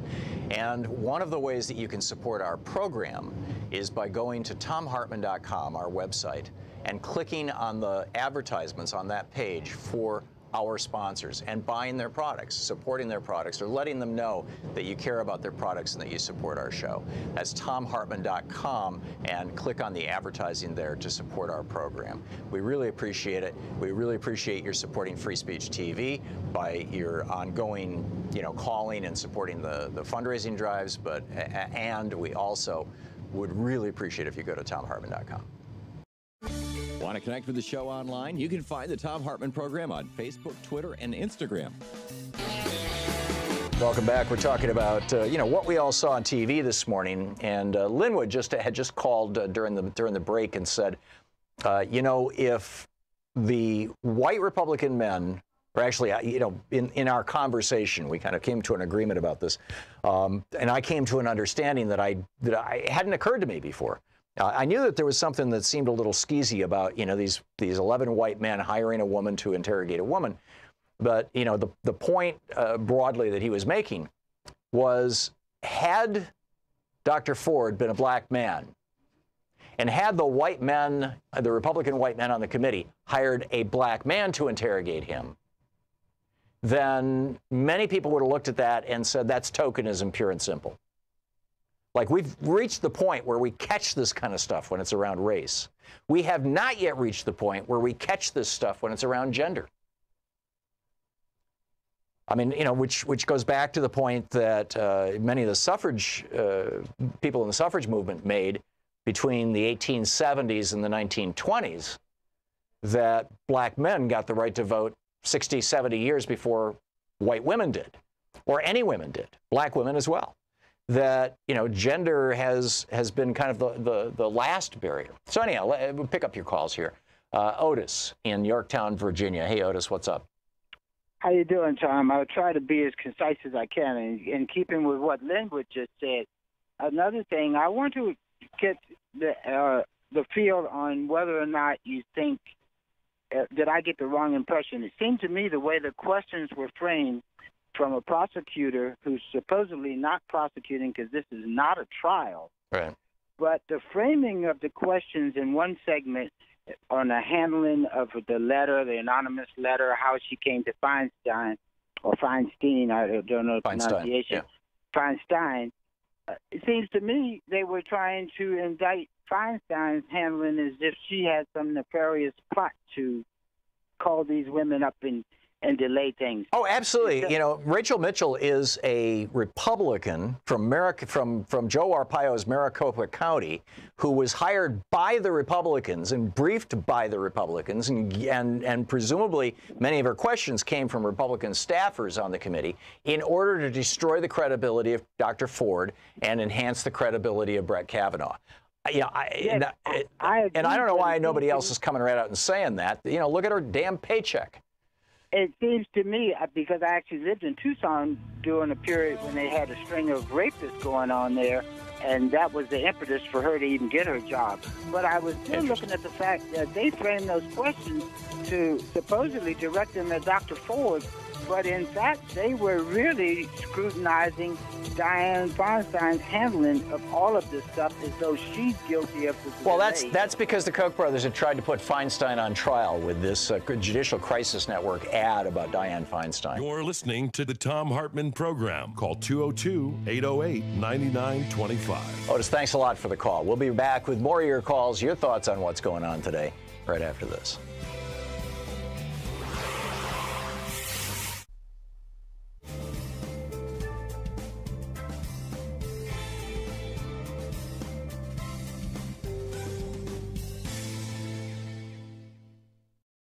Welcome back to Free Speech TV and to our Fall Pledge Drive. It is the day before the last day. Today and tomorrow, Thursday and Friday, your last chance to get your blessing, to get your particular good feeling, your, hey, I'm part of something really cool, by calling 877-378-8669 right now and saying, yes, I want to support Free Speech TV. I think what they're doing is cool. I support it. I think we need more of it. We want this network to thrive and to grow. Andrew in San Diego has made a $15,000 challenge match for today and tomorrow. It'd be cool if we could use it all up today. We might get close to our goals for the week. And thank you, Andrew. So whatever you give today will be doubled. If you give $10, Free Speech TV gets 20. If you give $50, Free Speech TV gets 100. If you give, $240 or $480, Free Speech TV gets 480 or 960. So great time to call, right? Double the impact of your gift. And let's, make use of Andrew's extraordinary gift too. I mean, this is so generous and so kind, and thank you, Andrew, for that. And so let's do it. There's a long way to go here in these 2 days, money-wise. We are climbing a steep hill. It's been a really tough fund drive. We've only hit our goals a couple days throughout it, and I'm guessing it's because I know that I have done this, and I'm guessing you have too. So many of us have given money to political campaigns. We want to see some of these extraordinary talents out there. Stacey Abrams in Georgia particularly comes to mind, and Beto O'Rourke in Texas, Andrew Gillum in Florida. They're all getting support from all across the country because they're extraordinary, charismatic, brilliant politicians taking on some of the vilest. How did I think it was? Not sure. I'm not exactly certain who characterized Ted Cruz as a reptile covered in Vaseline, but I saw the headline yesterday. I was like, whoa, that's a good one. It was somebody on MSNBC. But the point is that we have some great candidates, and a lot of us have been giving money to those candidates.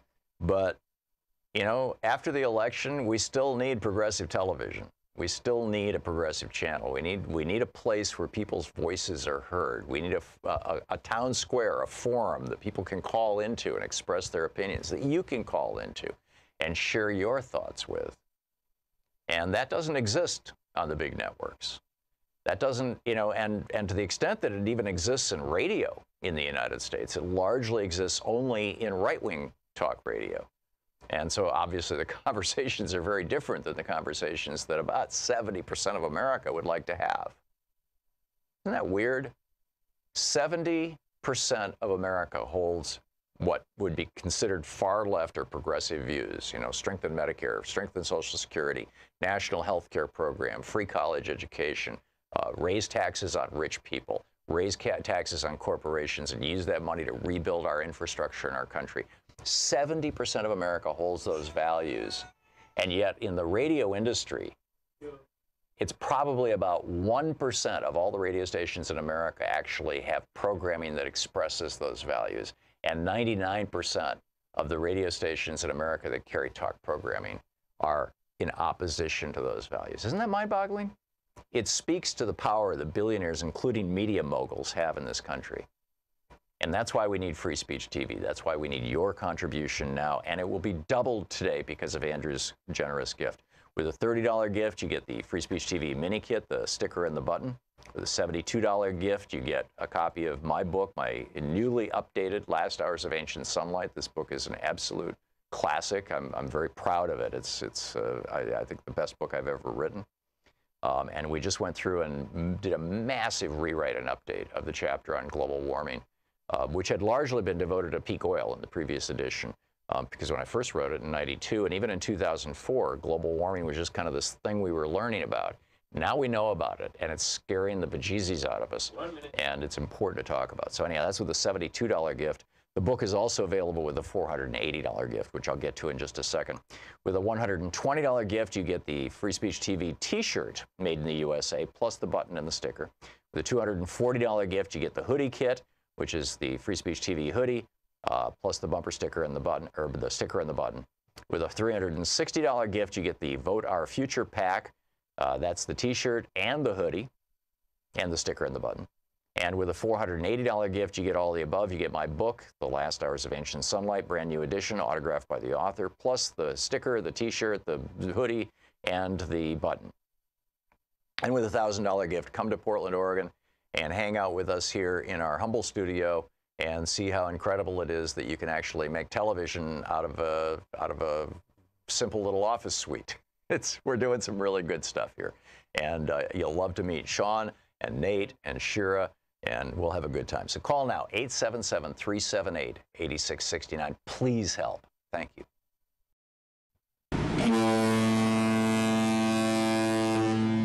All aboard. It's a once-in-a-lifetime luxury Alaskan cruise on the Regent Seven Seas Mariner, July 24th, 2019. For more information, Keen Luxury Travel, 800-856-1155. And did I mention we'll be getting active on board with special events with yours truly, me and Louise, as we visit Ketchikan, Juneau, Skagway, Sitka, Hubbard Glacier, and Anchorage. Want to connect with the show online? You can find the Thom Hartmann Program on Facebook, Twitter, and Instagram.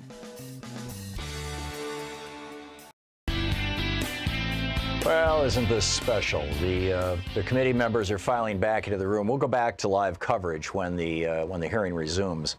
As I predicted, right here on this program, some idiot on the Trump side is going to tweet, oh, well, she lied about being afraid of flying or not flying or whatever, and therefore everything else must be a lie. And sure enough, it was Donald Trump Jr. I just retweeted his tweet with a, you know, it's just, I mean, it's just crazy. Steve Schmidt tweeting, every GOP campaign strategist and Hill staffer wishes they had the button to open the trapdoor under Rachel Mitchell's chair. What a total and complete political disaster for the Republicans.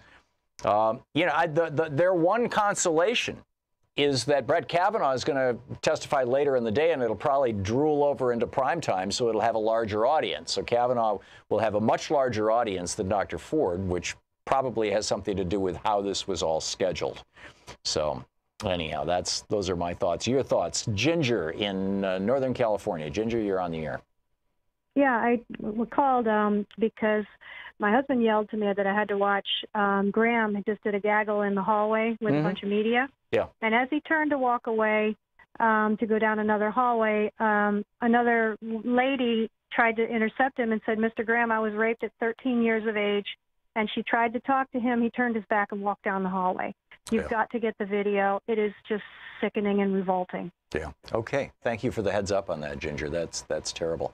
Let's see here. Joe in Springfield, Missouri. It says you disagree with me. About what? Yeah. Yeah. Hi, Tom. Thanks for taking my call.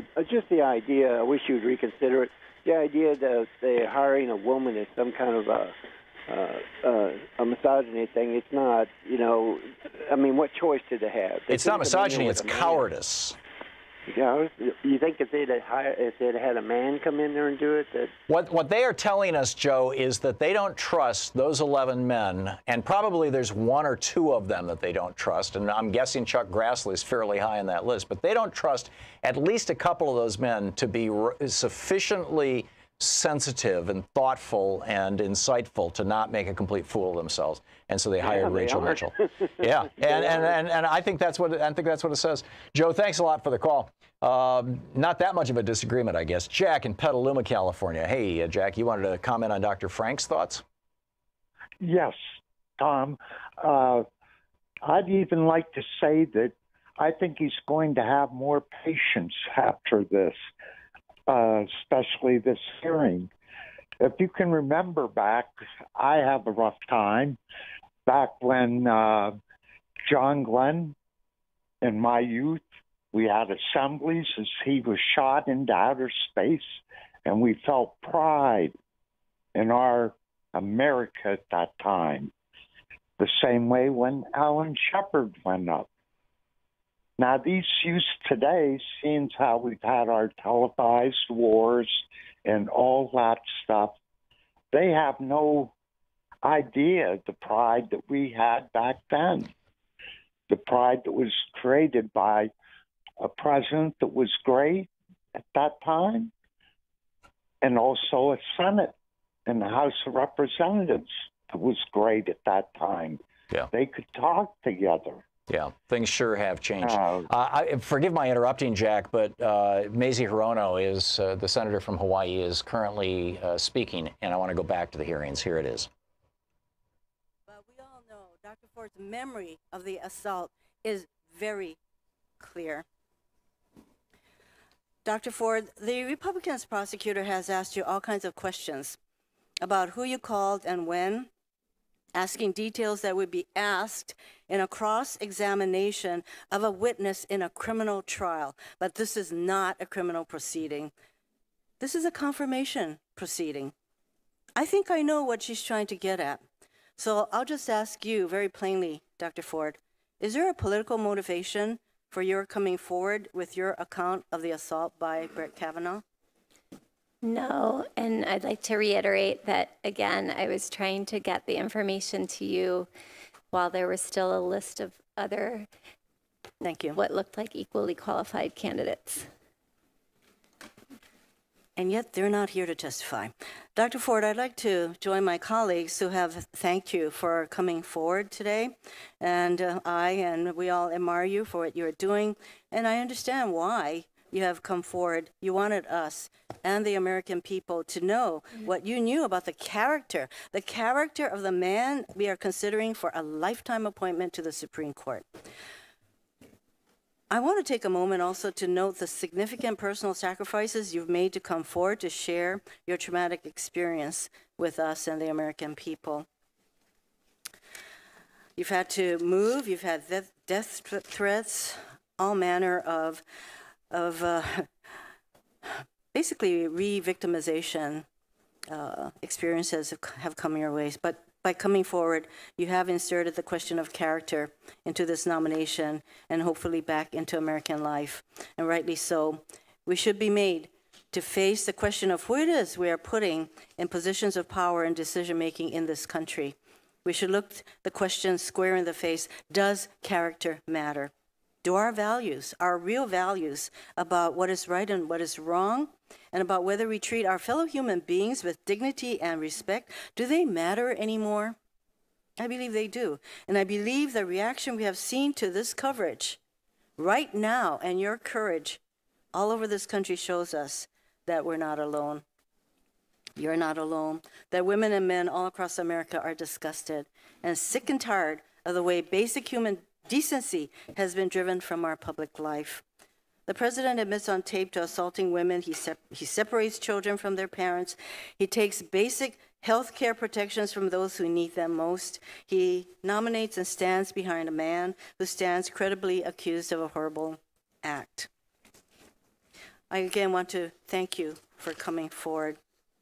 Mr. Chairman, I ask unanimous consent that on 6 items consisting of various statements, letters, fact sheet, posts are inserted into the record. Is that one request, or you want me to wait for 6? Well, I have 6 separate items. Okay. They consist. I can go over them for you. Okay, no. I would like to. Let me not interrupt you. Okay. Your request is accepted without objection. Thank you. And I would like to read from an item that has already been entered into the record, but this is from a letter from the National Task Force to End Sexual and Domestic Violence. The letter states, and I quote this letter, "This moment has become a crucible. It's a test of our progress. Do we start by believing victims of sexual assault and treating them with dignity, or don't we? So far, Senate leaders are failing that test, prejudging the outcome of the hearing, sympathizing with her perpetrator, attacking her credibility. They send a message to every victim of sexual violence that their pain doesn't matter, that they do not deserve justice, and that for them, fair treatment is out of reach. This will only serve to drive victims into the shadows and further embolden abusers." Once again, Dr. Ford, thank you very much. This is a moment for our country. Mahalo. Senator, Ms. Mitchell for Senator Crapel. Good afternoon. Hi. When we left off, we were still talking about the polygraph, and I believe you said it hasn't been paid for yet. Is that correct? Let me put an end to this mystery. Her lawyers have paid for her polygraph. As is routine. As is routine. Dr. Ford, do you expect the price of that polygraph to be passed on to you? I'm not sure yet. I haven't taken a look at all of the costs involved in this. We've relocated now twice, so I haven't kept track of all of that paperwork, but I'm sure I have a lot of work to do to catch up on all of that later. I get you have a lot going on, and you've had that for several months. But is it your understanding that someone else is going to assist you with some of these fees, including the cost for your polygraph? I'm aware that there's been several GoFundMe sites that I haven't had a chance to figure out how to manage those because I've never had one and I'm sorry, done for me. Several what? GoFundMe sites that have raised money primarily for our security detail. So I'm not even quite sure how to collect that money and how to distribute it yet. I haven't been able to focus on that. Okay. In your testimony this morning, you stated that Senator Feinstein sent you a letter on August 31st of this year. Is that right?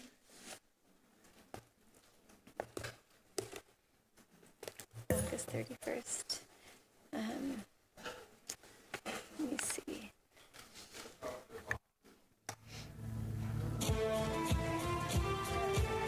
I sent her a letter on July 30th, and I don't have the date. I'd have to pull up my email to find out the date of her email to me saying that it was right before the hearings that she was going to maintain the confidentiality of the letter. Say that again. It was till right before the hearings. That's my memory, but I can look it up for you if you would like the exact date. You're listening to Thom Hartmann. Visit ThomHartmann.com for audio and video archives. Republicans prosecutor Rachel Mitchell is desperately trying to find a gotcha moment. Oh, you're a partisan! She's not going to find it. Good luck. We'll be back with more in just a minute.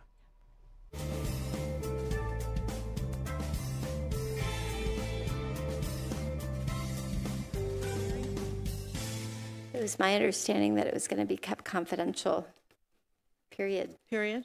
Okay.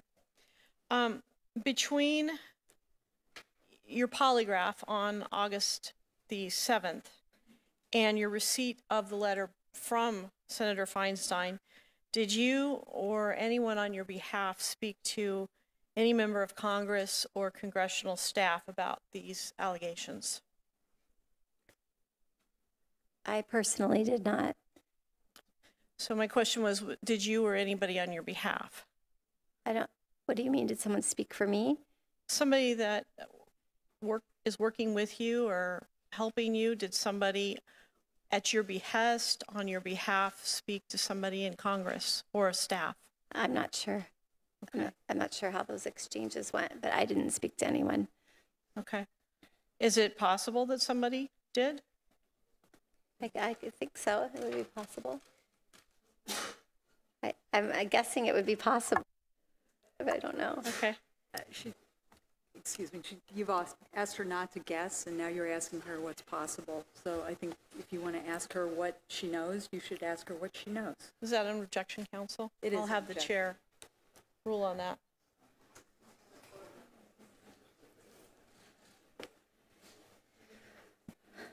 I don't know what I don't understand.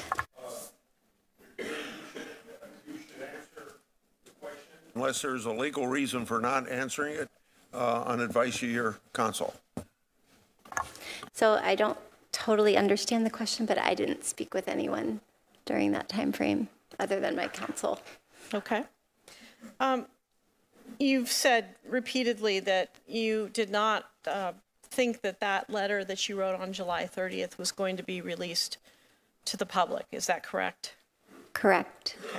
And is it true that you did not authorize it to be released at any time? Correct. Okay. Besides your attorneys, did you provided that letter to Senator Feinstein, is that correct? I provided her a letter on July 30th. We're talking about the July 30th letter. Okay. And you provided that letter to Senator Feinstein, correct? Is that a yes? Yes. And you provided the letter to Representative Eshoo to deliver to Senator Feinstein? Yes. Besides those two individuals, Representative Eshoo and Senator Feinstein, and your attorneys, did you provide that letter to anyone else? No. Do you know how that letter became public? No. After that letter was made public or leaked, did you reach back out to the Washington Post?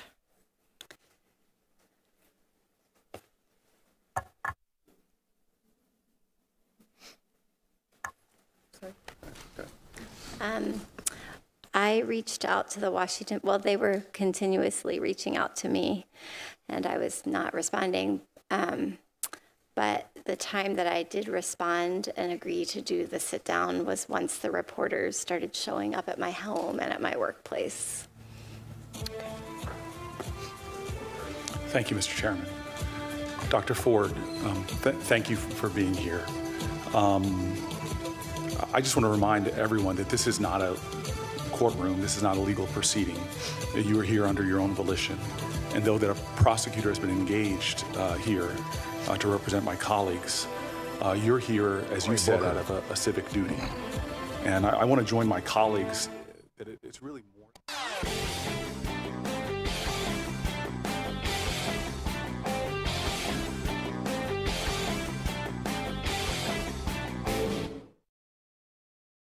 Free Speech TV is supported by your contributions, and I strongly encourage you during the pledge drives, or even not during the pledge drives, to call Free Speech TV at 877-378-8669 and make a contribution, support Free Speech TV.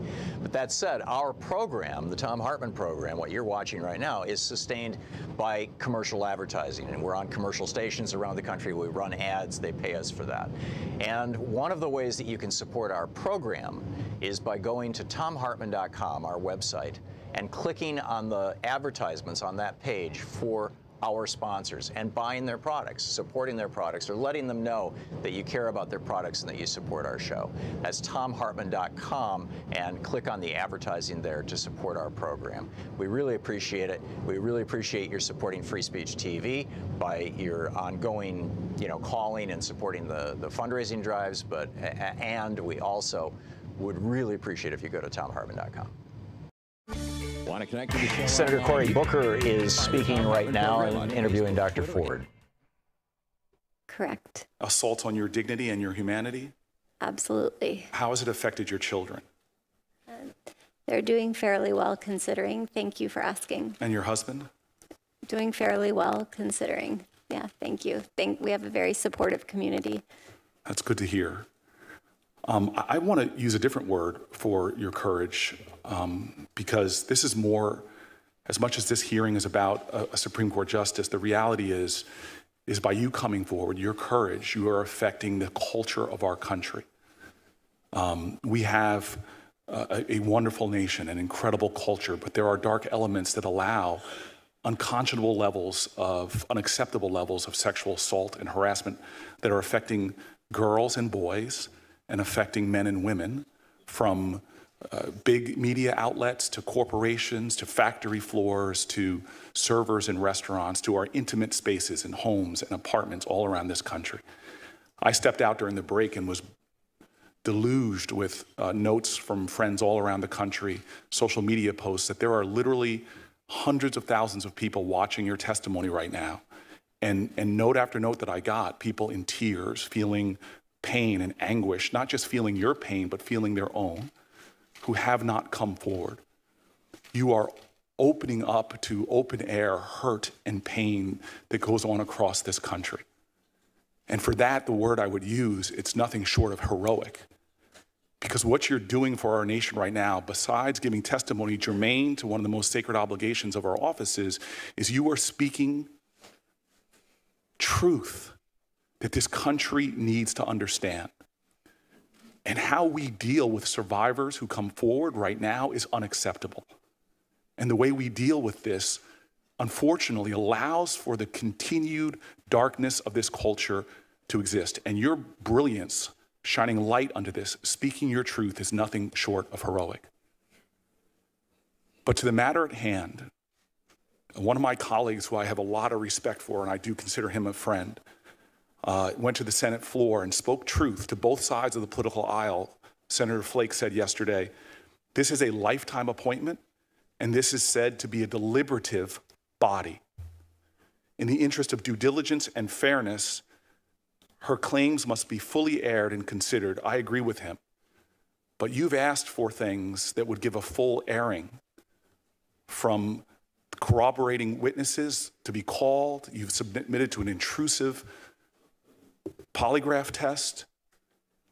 Can you answer for me, how do you feel that all the things that could have been done thoroughly to help this deliberative body have not been honored in this so-called investigation? I wish that I could be more helpful and that others could be more helpful and that we could collaborate in a way that would get at more information.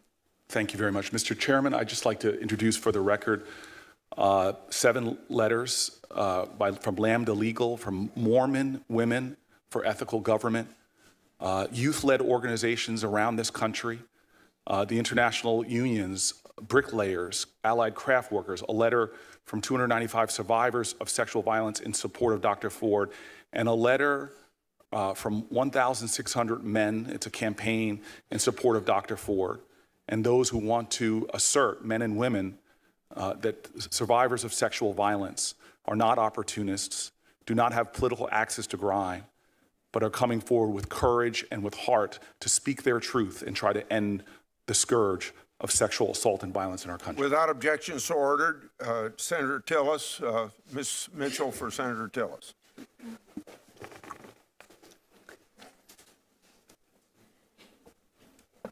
Dr. Ford, in choosing attorneys, did anyone help you with the choice on who to choose? Various people referred me to lawyers that they knew in the Washington, D.C. area. So as you know, I grew up in this area, so I asked some family members and friends, and they referred me to like divorce attorneys that might know somebody that might know somebody, and I ended up interviewing several law firms from the D.C. area. And did anybody besides friends and family refer you to any attorneys? I think that the staff of Dianne Feinstein's office suggested the possibility of some attorneys. Okay. Including the two that are sitting on either side of you? Not both of them, no. Okay.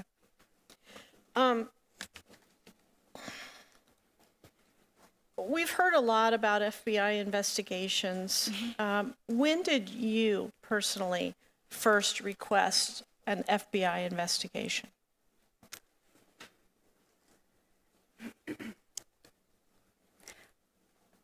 How many weeks ago?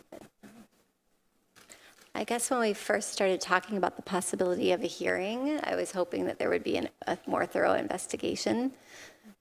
Would that investigation have been something that you would have submitted to an interview?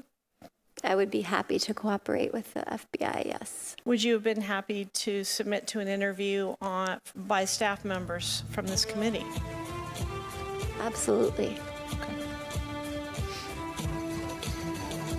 Besides, you mentioned some GoFundMe accounts. Besides those, are there any other efforts outside of your own personal finances to pay for your legal fees or any of the costs? We'll be back right after the news here at the top of the hour. We're going to check in with Senator Merkley in the next hour, and we'll continue with the hearings and your calls. Basis, but I don't know the exact details. And You're listening to Thom Hartmann. Members of the community in Palo Alto that have the means to contribute to help me with the security detail, et cetera. Have you been provided? I think I can help you with that. Both Kirk Counsel are doing this pro bono. We are not being paid, and we have no expectation of being paid. Thank you, Counsel. Have you seen any of the questions that I was going to ask you today? No. Have you've been asked a few questions by other people as well. Have you seen any of those questions in advance? No. Have you been told them in advance? No. And likewise with my questions, have you been told my questions in advance? Definitely not. Okay. You mentioned about some possible information, such as when Mark Judge worked at the supermarket. I want to ask you about someone else. You mentioned that there was a classmate who was really sort of the connection between you and Brett Kavanaugh. Who was this person? I think that case with Mr. Whalen, who was looking at my LinkedIn page and then trying to blame the person, I just don't feel like it's right for us to be talking about that. I'm not trying to blame anybody. I just want to know who the common friend that you and... The person that Mr. Whalen was trying to say looked like Mr. Kavanaugh. Okay. How long did you know this person? Maybe for a couple of months we socialized, but he also was a member of the same country club, and I knew his younger brother as well. Okay. So a couple months before this took place? Yes. Okay.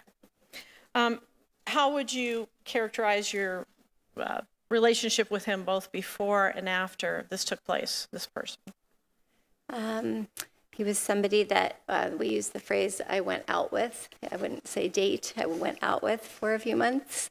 That was how we termed it at the time. And after that, we were distant friends and ran into each other periodically at Columbia Country Club, but I didn't see him often. But I saw his brother and him several times. Was this person the only common link between you and Judge Kavanaugh? He's the only one that I would be able to name right now that I would like to not name, but you know who I mean. But there are certainly other members of Columbia Country Club that were common friends, or they were more acquaintances of mine and friends of Mr. Kavanaugh. Okay. Can you describe all of the other social interactions that you had with Mr. Kavanaugh? Briefly, yes, I can. There were, during freshman and sophomore year, particularly my sophomore year, which would have been his junior year of high school, 4 to 5 parties that my friends and I attended that were attended also by him. Okay. Did anything happen at these events, like we're talking about, besides the time we're talking about? You can answer that question, then I'll go to Senator Harris. Go ahead and answer that question. There was no sexual assault at any of those events. Is that what you're asking? Yes. Yes, those were just parties. Or anything inappropriate is what I'm asking. Well, maybe we can go into more detail when there's more time. I feel time pressure on that question. Okay. Yeah. Senator. I'm happy to answer in further detail if you want me to. I'm sorry. Go ahead and finish answering your question. Oh, okay. Did you want me to describe those parties? Or Shouldn't we leave this to the next round, Mr. Chairman? Answer the question. I'm just happy to describe them if you wanted me to, and I'm happy to not. It's just whatever you want. Maybe this will whatever is your preference. Cut to the chase. My question is, was there anything else that was sexually inappropriate, any inappropriate sexual behavior on the part of Mr. Kavanaugh towards you at any of these other functions? No. Okay. Senator Harris. Dr. Ford, first of all, just so we can level set, you know you are not on trial. You are not on trial. You are sitting here before members of the United States Senate's Judiciary Committee because you had the courage to come forward because, as you have said, you believe it was your civic duty. I was struck in your testimony by what you indicated as your intention when you first let anyone associated with these hearings know about it. And what you basically said is you reached out to your representative in the United States Congress, hoping that person would inform the White House before Judge Kavanaugh had been named. That's extremely persuasive about your motivation for coming forward. And so I want to thank you. I want to thank you for your courage, and I want to tell you I believe you. I believe you. And I believe many Americans across this country believe you. And what I find striking about your testimony is you remember key, searing details of what happened to you. You told your husband and therapist, 2 of the most intimate of your confidants, and you told them years ago about this assault. You have shared your experience with multiple friends years after that and before these hearings ever started. I know, having personally prosecuted sexual assault cases and child sexual assault cases, that study after study shows trauma, shame, and the fear of consequences almost always cause survivors to, at the very least, delay reporting if they ever report at all. Police recognize that. Prosecutors recognize that. Medical and mental health professionals recognize that. The notes from your therapy sessions were created long before this nomination and corroborate what you have said today.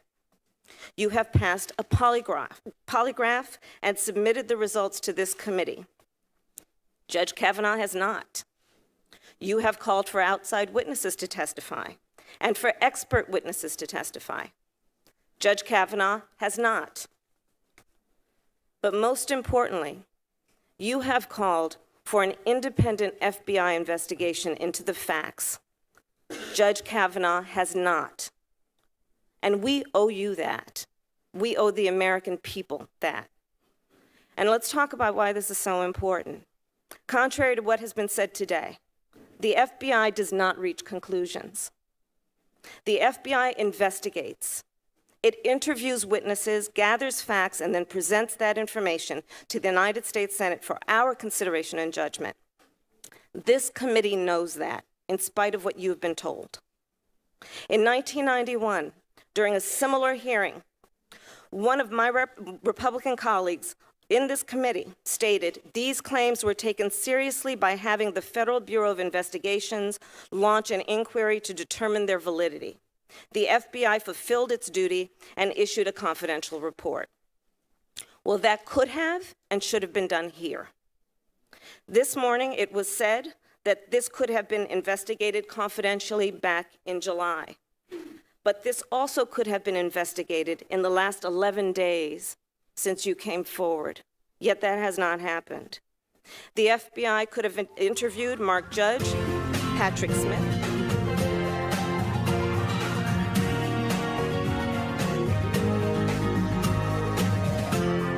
This is the Thom Hartmann Program. Kamala Harris is speaking right now. She's interviewing Dr. Ford. or any other details about the gathering that occurred that evening. That is standard procedure in a sexual assault case.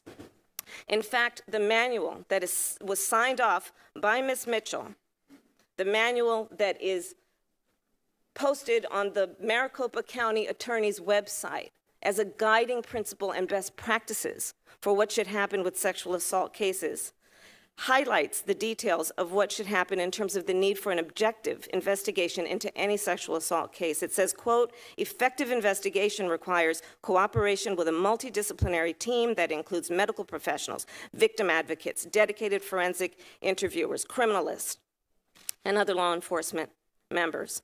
The manual also stresses the importance of obtaining outside witness information. You have bravely come forward. You have bravely come forward.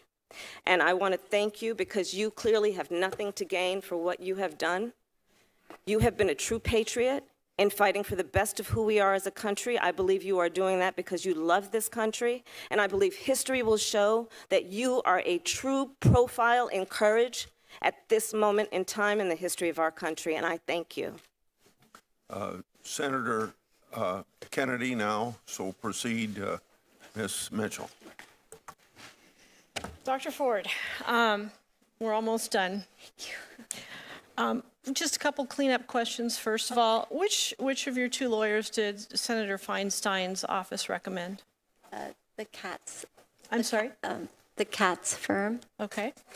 And when you did leave that night, did Leland Kaiser, now Kaiser, ever follow up with you and say, hey, what happened to you? I've had communications with her recently. Mm-hmm. I'm talking about like the next day. Oh, no. She didn't know about the event. She was downstairs during the event, and I did not share it with her. Have you been, are you aware that the three people at the party besides yourself and Brett Kavanaugh have given statements under penalty of felony to the committee? Yes. And are you aware of what those statements say? Yes. Are you aware that they say that they have no memory or knowledge of such a party? Yes. Do you have any particular motives to ascribe to Leland? I guess we could take those one at a time. Leland has significant health challenges, and I'm happy that she's focusing on herself and getting the health treatment that she needs. And she let me know that she needed her lawyer to take care of this for her. And she texted me right afterward with an apology and good wishes and etc. So I'm glad that she's taking care of herself. I don't expect that PJ and Leland would remember this evening. It was a very unremarkable party. It was not one of their more notorious parties because nothing remarkable happened to them that evening. They were downstairs. And Mr. Judge is a different story. I would expect that he would remember that this happened. Understood. Senator Harris just questioned you from the Maricopa County Protocol on Sexual Assault. That's the paper she was holding up. Are you aware that, and you know, I've been really impressed today because you've talked about norepinephrine and cortisol and what we call in the profession, basically the neurobiological effects of trauma. Have you also educated yourself on the best way to get to memory and truth in terms of interviewing victims of trauma? For me, interviewing victims of trauma? No, the best way to do it, the best practices for interviewing victims of trauma. No. Okay. Would you believe me if I told you that there's no study that says that this setting in 5-minute increments is the best way to do that? We'll stipulate for We that. can stipulate that. Thank you, counsel. Agreed. Did you know that the best way to do it is to have a trained interviewer talk to you one-on-one in a private setting and to let you do the talking, just let you do a narrative? Did you know that? That makes a lot of sense. Does make a lot of sense, doesn't it? Yeah. And then to follow up, obviously to fill in the details and ask for clarification. Does that make sense as well? Yes. And the research is done by a lot of people in the child abuse field. Two of the more prominent ones in the sexual assault field are Giesel and Fisher, who've talked about it. And it's called a cognitive interview. This is not a cognitive interview. Did anybody ever advise you from Senator Feinstein's office or from Representative Eshu's office to go get a forensic interview?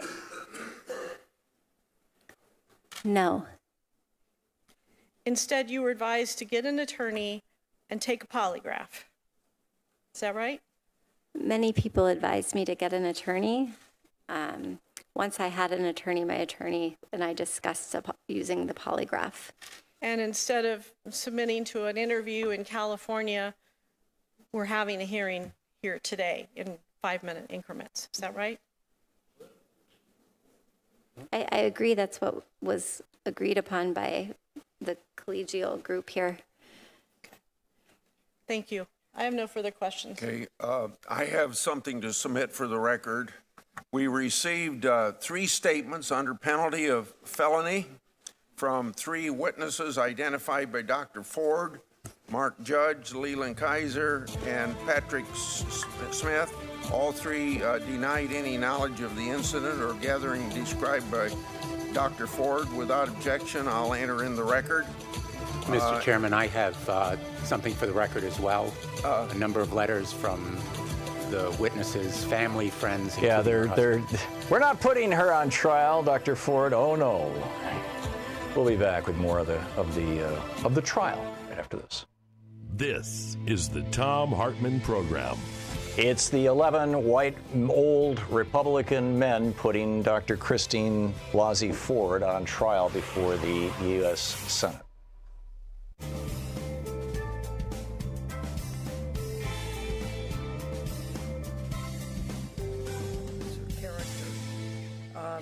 And I think that's why the failure to call him to testify is so very critical. And I hope the majority would reconsider that. Okay. Senator Blumenthal. Mr. Chairman, I ask if you have sworn statements that you're submitting for the record, that we have those individuals come before us so that we can ask them questions about those statements. I think that the nature of this proceeding would be compromised if we lack an opportunity to ask them questions about sworn statements that will be part of the record. So, frankly, Mr. Chairman, I would object to entering them in the record. Mr. Chairman? Okay. Senator Whitehouse. I have a number of letters that I would like to ask submitted to the record that relate to the importance of proper investigation by trained professionals in pulling these kind of investigations together, from the Leadership Conference on Civil and Human Rights, the National Women's Law Center, the National Organization for Women, and so forth. Without could have those objection, letters order, to the Senator Kennedy. Mr. Chairman, I have a question for our chairman. The statements that Senator Blumenthal talked about, those were statements taken by our majority staff? They're already in the record. Yes, sir, but those statements were taken by our majority staff? Yes. Did minority staff participate? No. Why not? You'll have to ask them. Well, were they instructed not to participate? No. They chose not to? That's right. If I may, Mr. Chairman. And I'm told if the I could, I minority still think staff I have the was not floor, Mr. Chairman. notified. Let's listen to Senator Feinstein. Can we be excused? I am The witness told is quite by tired. staff- She'd I'd like to, if you'd wait just a minute, I'd like to thank Dr. Ford. All right. In fact, we're going to continue this meeting, and we can, so let's just be nice to her. Dr. Ford, I can only speak as one of 21 senators here, but I thank you very much for your testimony. More importantly, for your bravery coming out and trying to answer our questions as best you could remember. Thank you very much. We'll adjourn for 45 minutes. Or not adjourn, recess for 45 minutes.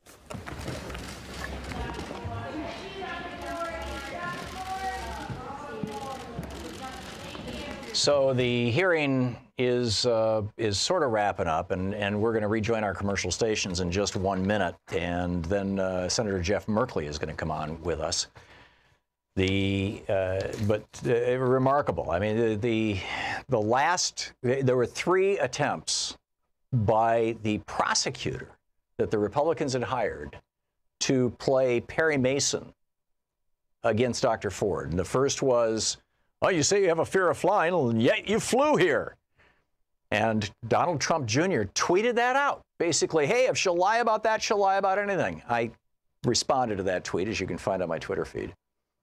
Those were not his exact words. Those were the implications of his words. I don't have the tweet in front of me. And then the second one had to do with the polygraph test. And then the third one had to do with, well, you're a psychologist. Don't you know the best way to interview victims of trauma is one-on-one? Why didn't you do that? Why did you call a lawyer? Really? Really? This is pathetic. I mean, you know, what the whole Republican and having their front woman, their token woman out there in the front saying, oh, yeah, I'm going to ask you the questions. These men here, they're afraid to talk. We'll be right back. It's coming up on 18 minutes past the hour. Senator Jeff Merkley will be with us in just a moment.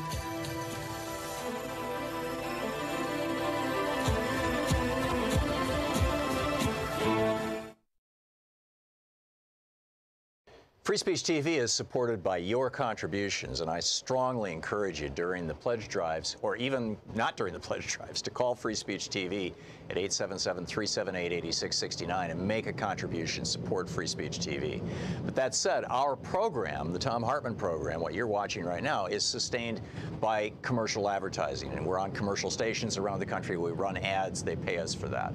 And one of the ways that you can support our program is by going to thomhartmann.com, our website, and clicking on the advertisements on that page for our sponsors and buying their products, supporting their products, or letting them know that you care about their products and that you support our show. That's thomhartmann.com, and click on the advertising there to support our program. We really appreciate it. We really appreciate your supporting Free Speech TV by your ongoing, calling and supporting the fundraising drives, and we also would really appreciate if you go to thomhartmann.com. Want to connect with the show online? You can find the Thom Hartmann Program on Facebook, Twitter, and Instagram.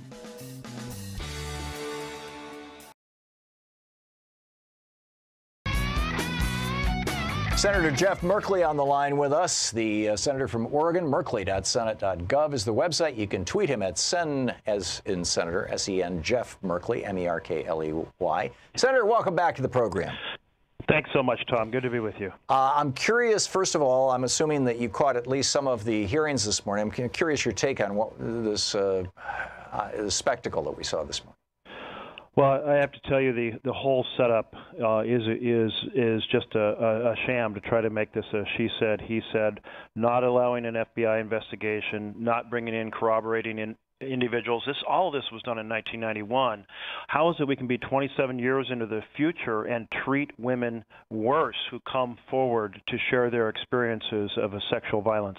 I would say because it has nothing to do with women, because it has to do with a couple of cranky billionaires who own the Republican Party now, and their absolute, peak desire is to have 5 right-wing cranks on the Supreme Court who will completely support the agenda of these libertarian billionaires. Well, that's certainly true, but I must say I thought my colleagues in the Republican Party would stand up for the integrity of the Senate and the integrity of the process and fair treatment of women, and would ponder this and go, I want these individuals to be treated the way my wife or my sister or my daughter would be treated, or my mother would be treated. Certainly not treated as if the woman coming forward is a criminal. Or as I myself. I had a caller, I absolutely agree.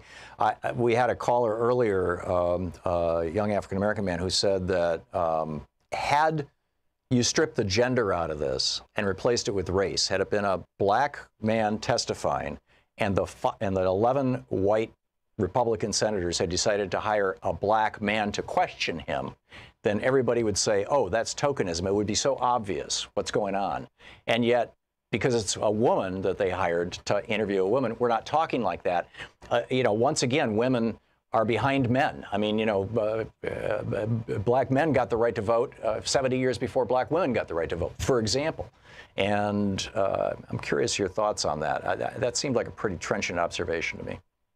Well, no, that's a good observation.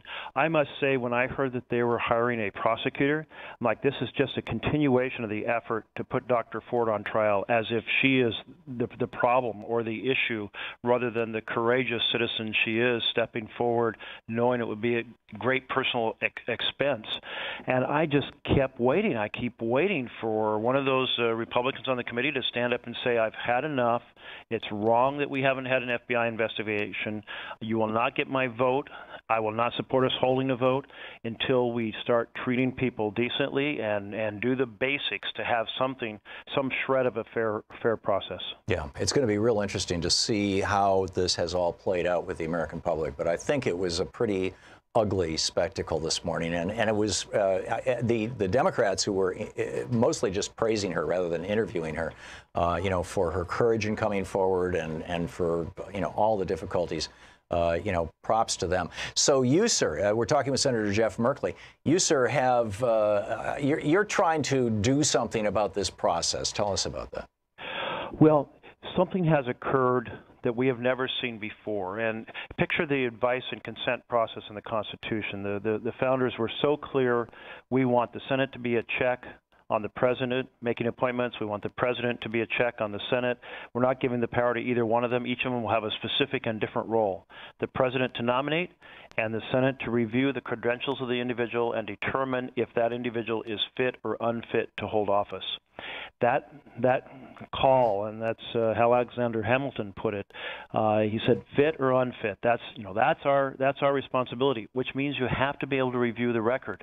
What we have in this case is the president stepping across the separation of powers and interfering with the Senate's ability to check the record of the nominee, wiping out the ability to examine 3 whole years of his work in the critical role of staff secretary to President George W. Bush, proceeding to invoke presidential privilege on 100,000 documents during the time he served in the White House counsel staff, and then marking 140,000 documents that did come to the Senate committee confidential, so that individuals in the Senate cannot proceed to show them to staff, show them to experts, show them to the public, describe the contents, or otherwise engage in dialogue about them, all of which is part of the process of reviewing a person's record and deliberating.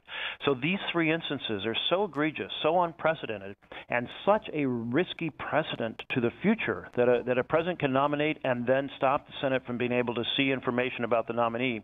That's why I put forward this suit. This is a violation of the Constitution. We need to call attention to it amidst all the other activity that's occurring. We need to ask the courts to defend the Constitution, and that's what I'm doing. That's remarkable. So and then there's virtually no discussion of this in the media that the Trump administration is leading, along with the Senate Judiciary Committee, the Republicans on the committee, this massive cover-up, this hiding job. I'm curious. Kavanaugh was one of the lawyers who was advising George W. Bush in 2000 on the recount, which they successfully shut down. We found in November of 2001, when the count was finally done by this consortium of newspapers, that although the 3 counties that Al Gore originally sued about, he still would have lost, that if you had recounted the entire state of Florida by any measure, Chads, no Chads, pimpled, dimpled, pregnant, whatever, that Al Gore actually won the election of 2000. And they shut this thing down with the Brooks Brothers riot. We know that John Roberts was one of the lawyers who was prepping people on how to argue before before Rehnquist, who he had clerked with. We know that Neil Gorsuch was one of the people who was participating in this, and now we have Kavanaugh, who is participating in this effort to suborn or to blow up the 2000 election. Is the Republican Party, is this all about rewarding previous behavior? Is this payback? Well, I hadn't framed it in that way, though it should deeply trouble everyone that 3 individuals who participated in the theft of a presidency, 2 of them are on the court, and a third might possibly join. But what it is about, and I think your initial comments go to this, is we now have a massive set of forces corrupting our We the People vision of this nation. We have gerrymandering, we have voter suppression, and we have dark money. And these individuals are defending and exacerbating that set of challenges. So they are basically rewriting our Constitution, our We the People Constitution, and turning it into government by and for the powerful. And of course, the powerful want them, therefore, on the court, want to make sure they keep that at least a 5-seat majority and more if they possibly can. And that's the challenge we're against. That's why at this moment, where the future of our country, the vision is hanging by a thread, we have to have an incredible amount of education of citizens and people power, feet on the street, engagement in elections to try to win back a path to restore our We the People of by and for the government, or of a by and for the people government. That's where we've essentially lost it.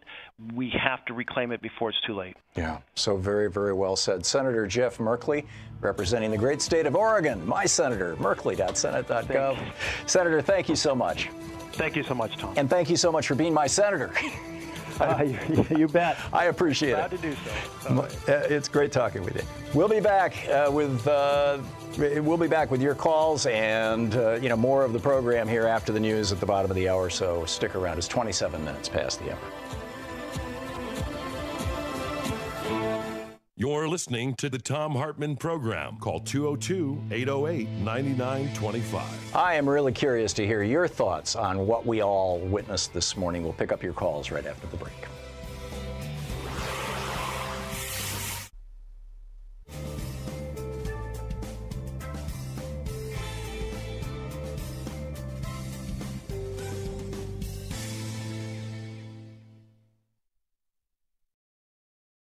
Welcome back to Free Speech TV and to our Fall Pledge Drive. It is the day before the last day. Today and tomorrow, Thursday and Friday, your last chance to get your blessing, to get your particular good feeling, hey, I'm part of something really cool, by calling 877-378-8669 right now and saying, yes, I want to support Free Speech TV. I think what they're doing is cool. I support it. I think we need more of it. We want this network to thrive and to grow. Andrew in San Diego has made a $15,000 challenge match for today and tomorrow. It'd be cool if we could use it all up today. We might get close to our goals for the week. And thank you, Andrew. So whatever you give today will be doubled. If you give $10, Free Speech TV gets 20. If you give $50, Free Speech TV gets 100. If you give, $240 or $480, Free Speech TV gets 480 or 960. So great time to call, right? Double the impact of your gift. And let's, make use of Andrew's extraordinary gift too. I mean, this is so generous and so kind, and thank you, Andrew, for that. And so let's do it. There's a long way to go here in these 2 days, money-wise. We are climbing a steep hill. It's been a really tough fund drive. We've only hit our goals a couple days throughout it, and I'm guessing it's because I know that I have done this, and I'm guessing you have too. So many of us have given money to political campaigns.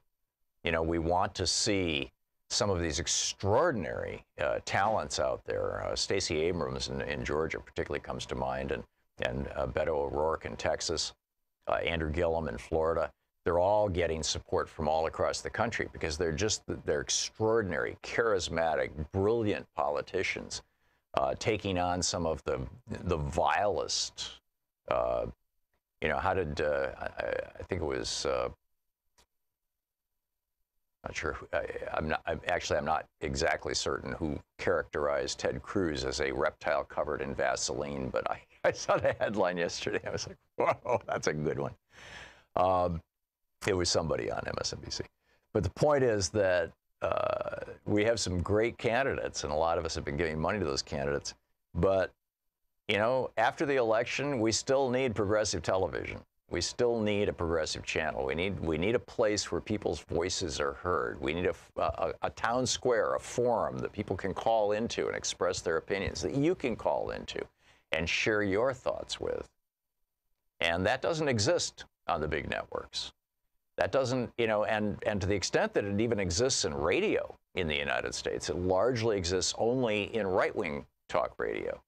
And so obviously the conversations are very different than the conversations that about 70% of America would like to have. Isn't that weird?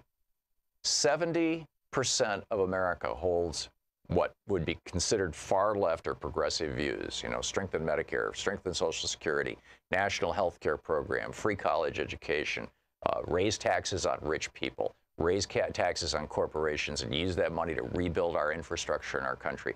70% of America holds those values, and yet in the radio industry, it's probably about 1% of all the radio stations in America actually have programming that expresses those values, and 99% of the radio stations in America that carry talk programming are in opposition to those values. Isn't that mind-boggling? It speaks to the power that billionaires, including media moguls, have in this country. And that's why we need Free Speech TV. That's why we need your contribution now. And it will be doubled today because of Andrew's generous gift. With a $30 gift, you get the Free Speech TV mini kit, the sticker and the button. With a $72 gift, you get a copy of my book, my newly updated Last Hours of Ancient Sunlight. This book is an absolute classic. I'm very proud of it. It's I think the best book I've ever written. And we just went through and did a massive rewrite and update of the chapter on global warming, which had largely been devoted to peak oil in the previous edition. Because when I first wrote it in '92, and even in 2004, global warming was just kind of this thing we were learning about. Now we know about it, and it's scaring the bejesus out of us, and it's important to talk about. So anyhow, that's with a $72 gift. The book is also available with a $480 gift, which I'll get to in just a second. With a $120 gift, you get the Free Speech TV T-shirt made in the USA, plus the button and the sticker. With a $240 gift, you get the hoodie kit, which is the Free Speech TV hoodie, plus the bumper sticker and the button, or the sticker and the button. With a $360 gift, you get the Vote Our Future pack. That's the T-shirt and the hoodie, and the sticker and the button. And with a $480 gift, you get all the above. You get my book, The Last Hours of Ancient Sunlight, brand new edition, autographed by the author, plus the sticker, the T-shirt, the hoodie, and the button. And with a $1,000 gift, come to Portland, Oregon, and hang out with us here in our humble studio and see how incredible it is that you can actually make television out of a simple little office suite. We're doing some really good stuff here. And you'll love to meet Sean and Nate and Shira, and we'll have a good time. So call now, 877-378-8669. Please help. Thank you. Want to connect with the show online? You can find the Thom Hartmann Program on Facebook, Twitter, and Instagram. Welcome back. Thom Hartmann here with you. Let's pick up your phone calls and find out what is on your mind about what's going on here. Karen in Farmington Hills, Michigan. Hey, Karen, your thoughts on the Kavanaugh hearing? Yes, sir. Good afternoon, Tom. I saw Mr. Kavanaugh last night, and from ABC or something. I saw just a recording of it, and I was really concerned. I watched his eye contact, and he was fluttering his eyes, but in a regular pattern until they got to a certain point. I mean, I know body language to some extent, and I just felt like he was not telling the truth about a lot of things. My biggest concern, though, is that he has shown no empathy for this woman. Even if it didn't happen, if a person feels like they've been violated, it's important to acknowledge their feelings, not just say, that didn't happen. I mean, the kindest thing to do would be acknowledge the person's feelings and then come back and say, well, I don't understand why you're saying this. I predict he will be following that route this afternoon, Karen. We haven't, you're right, I don't think we've heard that up to this point, but he would be crazy not to. I mean, his advisors have to be telling him that. Oh, yeah, it could be. But if he can't get to that point where he has empathy for a survivor, then he has no business being in the highest court of the land. Yeah. Because how is he going to react if some other thing like this comes up? Well, I agree, and all you have to do is look at his SeaWorld decision, where this young woman who was working at SeaWorld was killed by an orca, and every judge on the court said SeaWorld owes her family $75,000, as I recall. I mean, it wasn't even a large amount of money, and he said, nope, she should have known the risk. Because he's got this, kind of Koch brothers ideology that people who go to work take on all the risk. The employers bear no risk for the kind of workplace that they're creating. So, yeah, spot on. Karen, thank you for sharing your thoughts.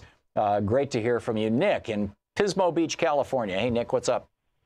Hey, Tom. I was just calling. I hadn't heard anybody talking about court case Gamble versus the United States. Yeah, I went off on it at some length yesterday afternoon. Okay, and I think this was dropped before the court the day after Kennedy said he was resigning. Lay it out if you'd like, Nick.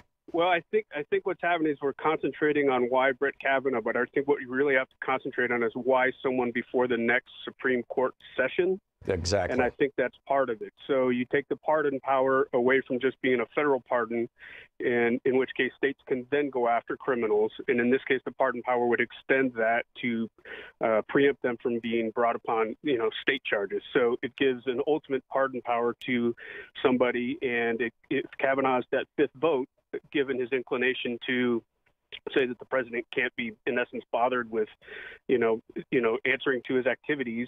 Yeah. I see that as almost the bigger danger here. I think if Kavanaugh's nomination goes down, and Republicans hold the Senate, which is a very highly likely chance, they're still going to get an appointment who is modeled in that vein, but maybe wouldn't be that fifth vote on a case like this. Or maybe not. I mean, maybe if the Kavanaugh nomination goes down in flames, the Democrats can hold it off until after the elections, and then hold it off until January, if they take control of the Senate.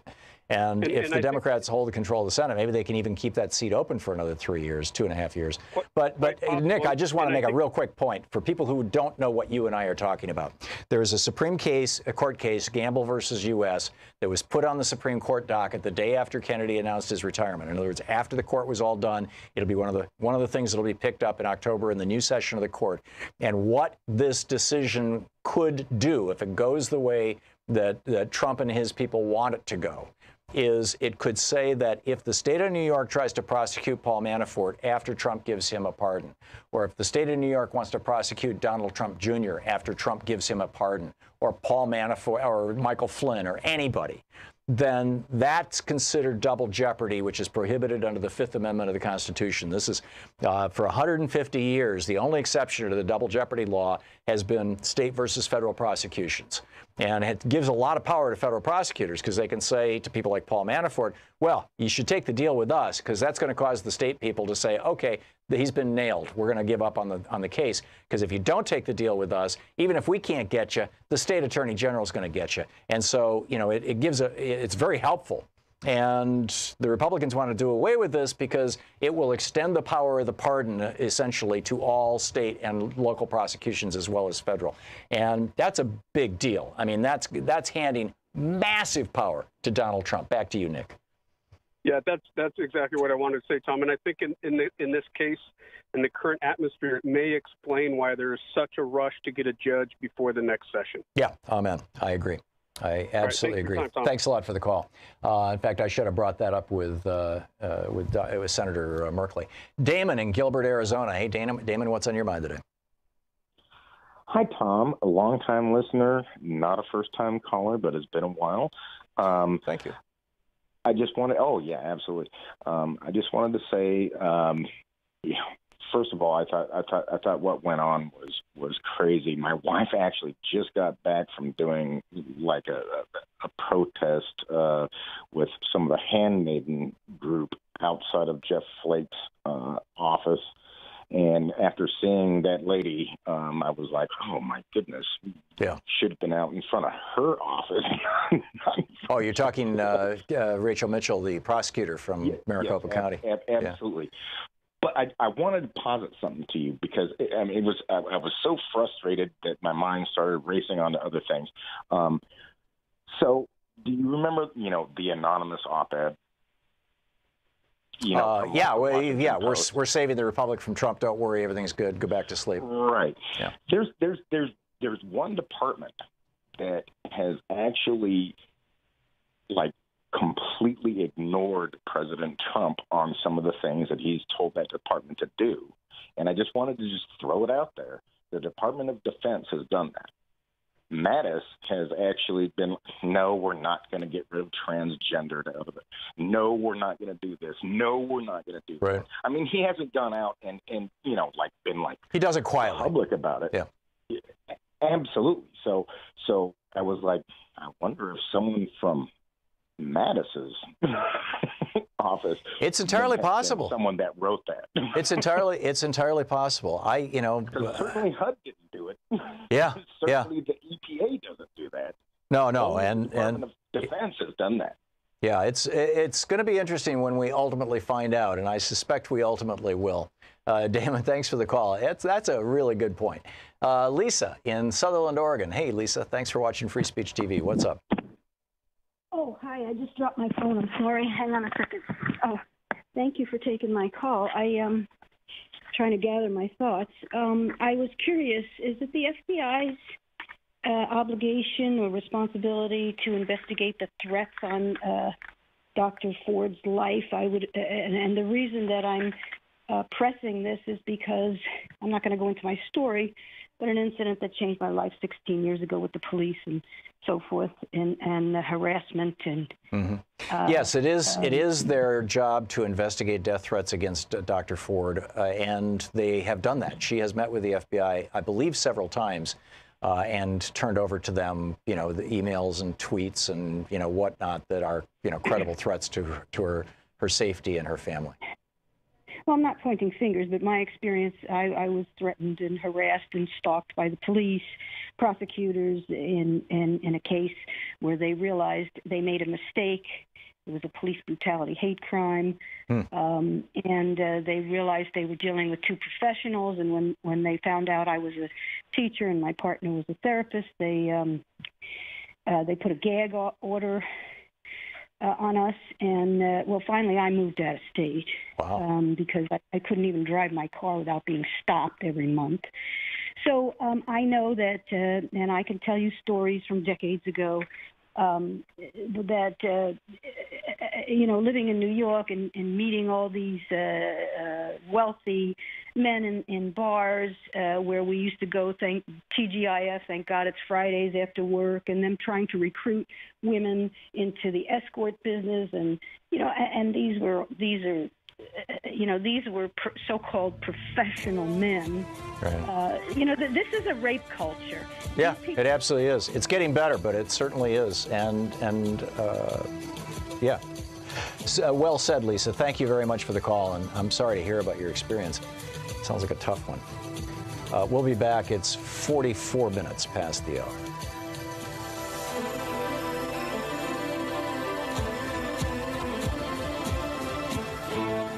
You're listening to Thom Hartmann. Visit thomhartmann.com for audio and video archives. We'll be back with more of your calls and the news of the day right after this.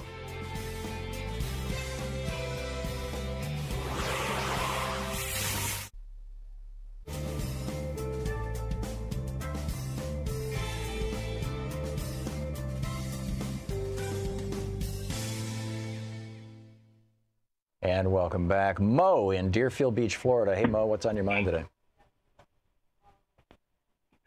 Actually, it's Reggie. Reggie. Oh, all the better. Yeah. Hey, Reggie, what's up? Hey, Tom, longtime fan.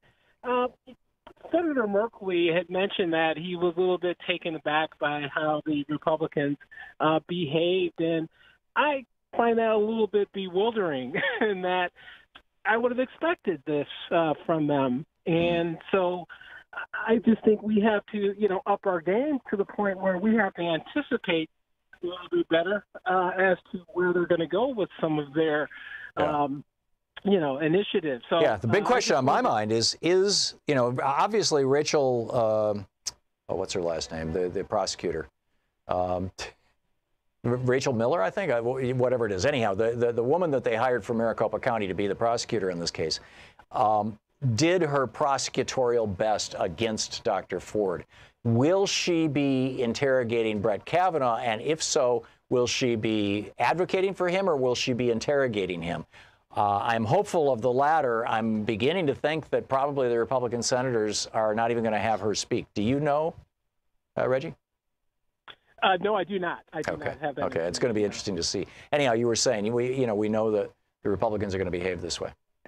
Absolutely. I think we just have to anticipate their moves better, have a better game plan, and anticipate this in advance. And they're going to, be. And I think the point they made earlier about the ruling with regards to New York that you were discussing with the last caller, that's the end game. So we know that that's their end game. So we have to kind of assume that they're going to do everything they can to get Kavanaugh assigned as. Yeah, I completely agree. I completely agree. Okay. Reggie, thanks for the call. It's great to hear from you. Howard in Indiana. Hey, Howard, what's on your mind? Morning, Tom. How are you doing? Good. What's up? Just one observation from this. I watched these the hearings go on, and the prosecutor for the Republican side, and maybe that's one reason why they did it. She asked questions. She didn't make any observations as far as making comments about what's going on. She asked a question, she gets the answer. But the questions seemed all designed to impugn the integrity or the credibility of the witness. But let me finish. What the Democrats did is they made speeches. You're right. They made more speeches. They didn't ask that many questions. If she's that good on the stand, you want her talking a lot. And the Democratic side did not do that.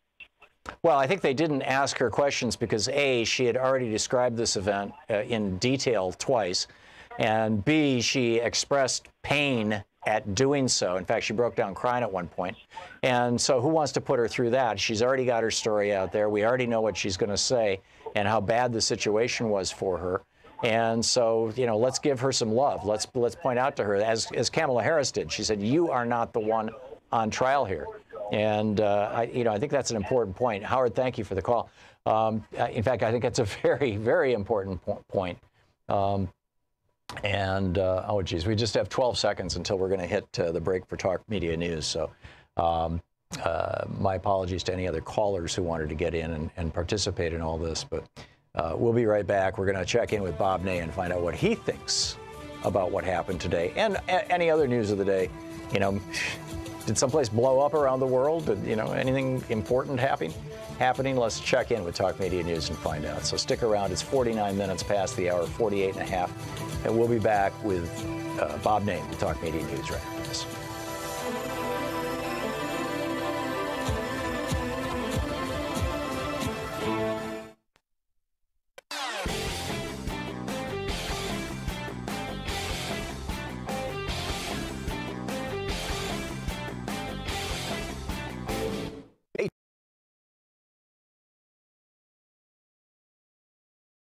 Free Speech TV is supported by your contributions, and I strongly encourage you during the pledge drives, or even not during the pledge drives, to call Free Speech TV at 877-378-8669 and make a contribution, support Free Speech TV. But that said, our program, the Thom Hartmann Program, what you're watching right now, is sustained by commercial advertising, and we're on commercial stations around the country. We run ads, they pay us for that. And one of the ways that you can support our program is by going to thomhartmann.com, our website, and clicking on the advertisements on that page for our sponsors and buying their products, supporting their products, or letting them know that you care about their products and that you support our show. That's thomhartmann.com, and click on the advertising there to support our program. We really appreciate it. We really appreciate your supporting Free Speech TV by your ongoing, calling and supporting the fundraising drives, and we also would really appreciate if you go to thomhartmann.com. Again, we'll talk media news and find out what's going on in the world today. This report brought to you by goatsfortheoldgoat.com and Loving What You Do, a new book by Ellen Ratner. On the line with us is former Congressman Bob Ney, the author of Sideswiped, the book that tells you how Washington, D.C. really works. Hey, Bob. Hello, Tom. How are you? I am well. It seemed to me that Rachel, what's her last name? Rachel Mitchell's efforts to trip up Dr. Ford. Oh, you're afraid of flying? Oh, how'd you get on an airplane? Oh, you're a psychologist. Don't you know the best way to interview somebody who's a sexual trauma or a trauma victim, any kind of trauma, is to do it one-on-one in a quiet setting. Why didn't you do that with yourself? I mean, it's just this bizarre stuff. It looked to me like this hurt the Republicans more than it helped. And do you know if Rachel Mitchell is going to interview and thus, do the whole prosecutor routine on Brett Kavanaugh, or is he going to have a bunch of old male Republican senators giving him a tongue bath? I'm assuming that she will not do that with Kavanaugh. Now, here's why. And on the Republican side, I would say they did the right strategy because they don't have a female member, and they couldn't place somebody all of a sudden on the committee. Now, technically, by the way, they can. They can actually put a female senator on the committee, but they wouldn't have anybody they actually would have done that with. Right. So I think, to soften the blow of male, Republicans questioning her, they brought in a female. So I think that part of it was good for them to do because they would, darn if you do, darn if you don't on that one. Sure. Now, having said that, I'm going to give an observation here that might sound really weird to you. It almost seemed to me at one point in this, well, yes, of course she was trying to get towards Feinstein and what she did and the flying aspect, because people have asked, well, she can't fly because of the trauma inflicted with Kavanaugh, but she could fly over the world. I understand, she was trying to get at something there. Now, what that does, I don't know, Tom, honestly, for anybody, in this whole situation. Well, Don Jr. tweeted it out. I just replied to his tweet, essentially implying that if she was, if she lied about flying, that kind of thing. Well, I mean, they're going to pick all kinds of things, and I just don't think it's significant at the end whether she didn't want to fly, or maybe she was, had a lot of PTSD and didn't want to fly on this issue. Okay, so I think she gets a break on that. In my opinion, this prosecutor they brought in is almost building a case that authorities would look at and say, well, do we really want to prosecute Kavanaugh on this? Is he really prosecutable on this? Mm-hmm. Almost a case in case he doesn't even get this nomination, which, by the way, if he doesn't perform up to 190% standards, I think you're going to see the name Amy Barrett thrown out there. Right. Yeah, I think Kavanaugh is very close after this testimony, and if everybody just, does it the right way. And then everybody will go, oh, isn't that wonderful? She's a woman, not knowing that she's probably more of a hardcore right-winger than Brett Kavanaugh is. Oh, she makes Brett Kavanaugh look like Bernie Sanders. Yeah, yeah, she is conservative, and they will ram that through because of fear of losing the Senate. But I think Kavanaugh is in trouble. And I think that he's also facing, isn't he also facing the possibility, not just of prosecution, but also of impeachment from the D.C. District Court, Circuit Court? Well, I think the prosecutor, in an indirect way, or maybe on purpose, set up questions out there that would make the justice system say, Do we? She's not a strong enough witness. I was going to make a weird observation here, and I'm observing that her questioning was so kind of bizarre, but it was almost to build a case. And if I'm watching this, and I have jurisdiction, I'm going to say, well, do I really enter into this case to pursue him? Almost like it's a given he's not going to be the nominee. Mm. It's weird. I mean, I thought it was strange. That's interesting. I hadn't even considered that. I thought she was trying to salvage the nomination, but maybe she was just trying to protect Brett Kavanaugh and keep him on the D.C. Circuit Court. At some point, because I don't know where the questioning led to. In his 2002? No, I forget the years. I think it was 2002 and 2004. He was interviewed twice for the D.C. Circuit Court. And the first time he lied so many times in his Senate testimony that they couldn't get him through. And they came back 2 years later to try and get him on the D.C. court. And that time they let him through. Well, I'm going to predict he's going to get pulled. I will say one other thing, if I could, because I watched this observation. Are there some holes in Professor Ford's testimony? After 30-some years, there's going to be holes in anybody's, okay? Sure. I mean, things could be picked apart. But I must say this. I have chaired hearings. I've been in hearings. Witnesses get very, very nervous in hearings for no reason when witnesses come. It's a big deal. I must say, I thought she was very human. I thought she was very genuine. And I thought for these circumstances of something that was very, very personally traumatic and a trauma of being there, I thought she handled herself quite well. Yeah, I agree. And I think that Brett Kavanaugh's nomination is toast now.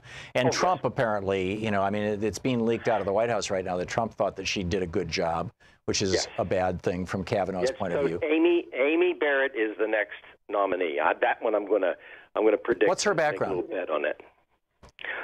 She's a Pennsylvania judge. I should know more about this, but very, very conservative. I don't know that much about her, but I know the conservatives. This I do know.